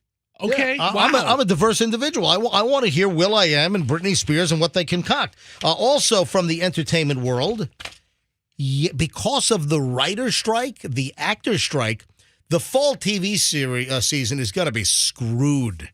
So new seasons of streaming, TV, it's going to be a mess. The fall's going to be loaded with reruns, repurposed stuff, probably reality. Yeah, that's right, baby. Game shows. My show, Big Brother, they usually run during the summer, but they moved it preemptively to the fall, anticipating the strike. Yeah. Well, guess what? Yellowstone from Paramount Plus, Yellowstone is going to run on CBS. Dum, dum, dum, dum. Is that their new noise over on CBS? It's one of their noises. Yeah. I don't know if it's their new one. So Yellowstone is going to run, they're going to run reruns on CBS in prime time this fall because of the strike. So I thought that was interesting. Oh, it's good. Now, I've not seen Yellowstone yet. I have tons of friends that love it, swear by it. Yellowstone is on my list. It's just, listen, you've heard me say this. There's just too much good stuff out there. And listen, I haven't seen the last season of Marvelous Mrs. Maisel. I haven't seen the last season of Ted Lasso. I mean, there's just so much crap. There's only so many hours in the day to watch all this stuff. So also The Bachelor. I'm not into The Bachelor, but did you see they're doing like Senior Citizens Bachelor on ABC? Yeah, like sponsored by Depends. I'm The Bachelor. Hello. Ensure. Sponsored by Metamucil. It's going to be The Golden Bachelor, and the first ever Senior Citizen Bachelor is 71-year-old Jerry Turner. And he's Geriatric. Geriatric Turner. I'm Jerry. I am Jerry. Geriatric. He's a handsome guy, though. I have a bowl full of Viagra's over here. This guy's a good-looking 71-year-old guy, I'll tell you right now. Jesus. This guy looks better than most 40-year-old guys. He looks like a 71-year-old Ken. Yeah. Looks like, he could challenge me to, some push-ups, and it's go time! Back in my day. Yeah. No, this guy looks in good shape, but I'm not into it. But The Golden Bachelor is coming to ABC. I don't think he's 71, dude. No? No. Hey, are you aware of Garfunkel and Oates? That's a mashup I'd like to see. The Comedy Girls. Yeah, so it's a comedy deal. Garfunkel and Oates. I thought you were talking about like the singers. No. I've never heard of it's not Hall and Oates mixed with Art Garfunkel. Simon and Garfunkel? Yeah, okay. I've never heard of the comedic duo Garfunkel and Oates. They sound hilarious. It's two actresses. You would recognize them. They're in a bunch of stuff. Here's the deal. A Republican Ohio Secretary of State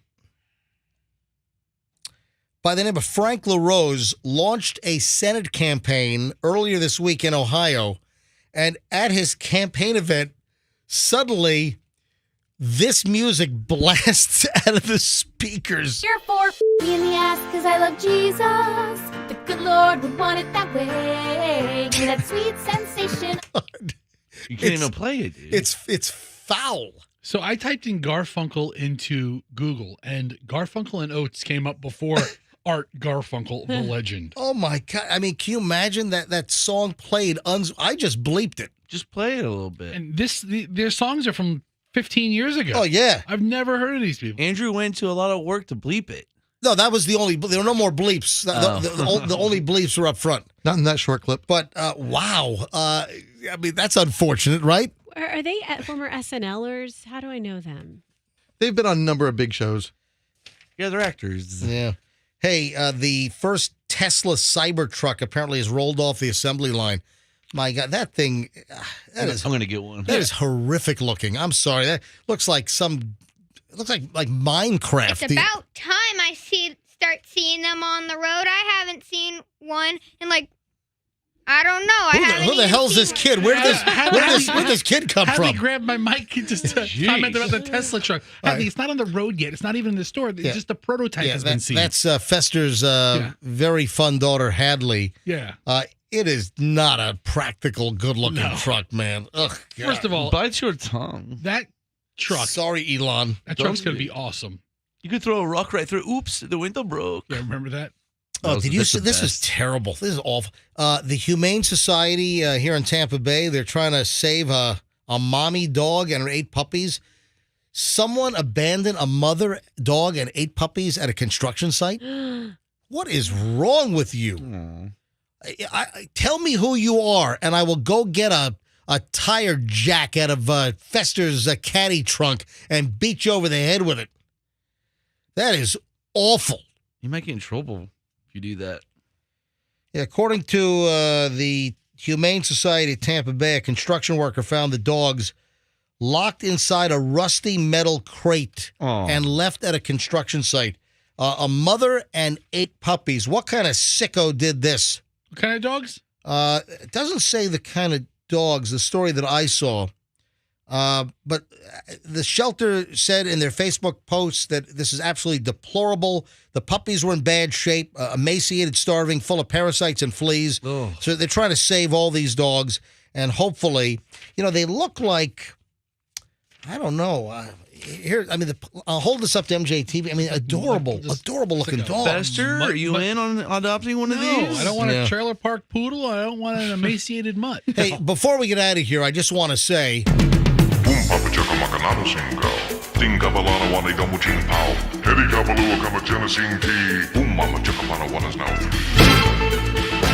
Okay. Yeah, just wanted to say that before we get out of here. We got to roll. And, man, I have so much stuff we got for tomorrow that I didn't get. So, another classic, awesome MJ Morning Show here. Don't forget the $1,000 song. It's the MJ Cash Stash. We gave you that song title at about 9:15 this morning. Listen for that song to play before 6 o'clock guaranteed and win $1,000 if you're caller 7. If you miss the song, well, there are ways to find it. But you really have to listen between 9 and 9:20 every single day. And I'll give you the next song tomorrow, then Friday, then all next week. So good luck from the MJ Morning Show. Folks, have a great day, and we'll see you back here tomorrow on the MJ Morning Show on Q105, and let's be careful out there.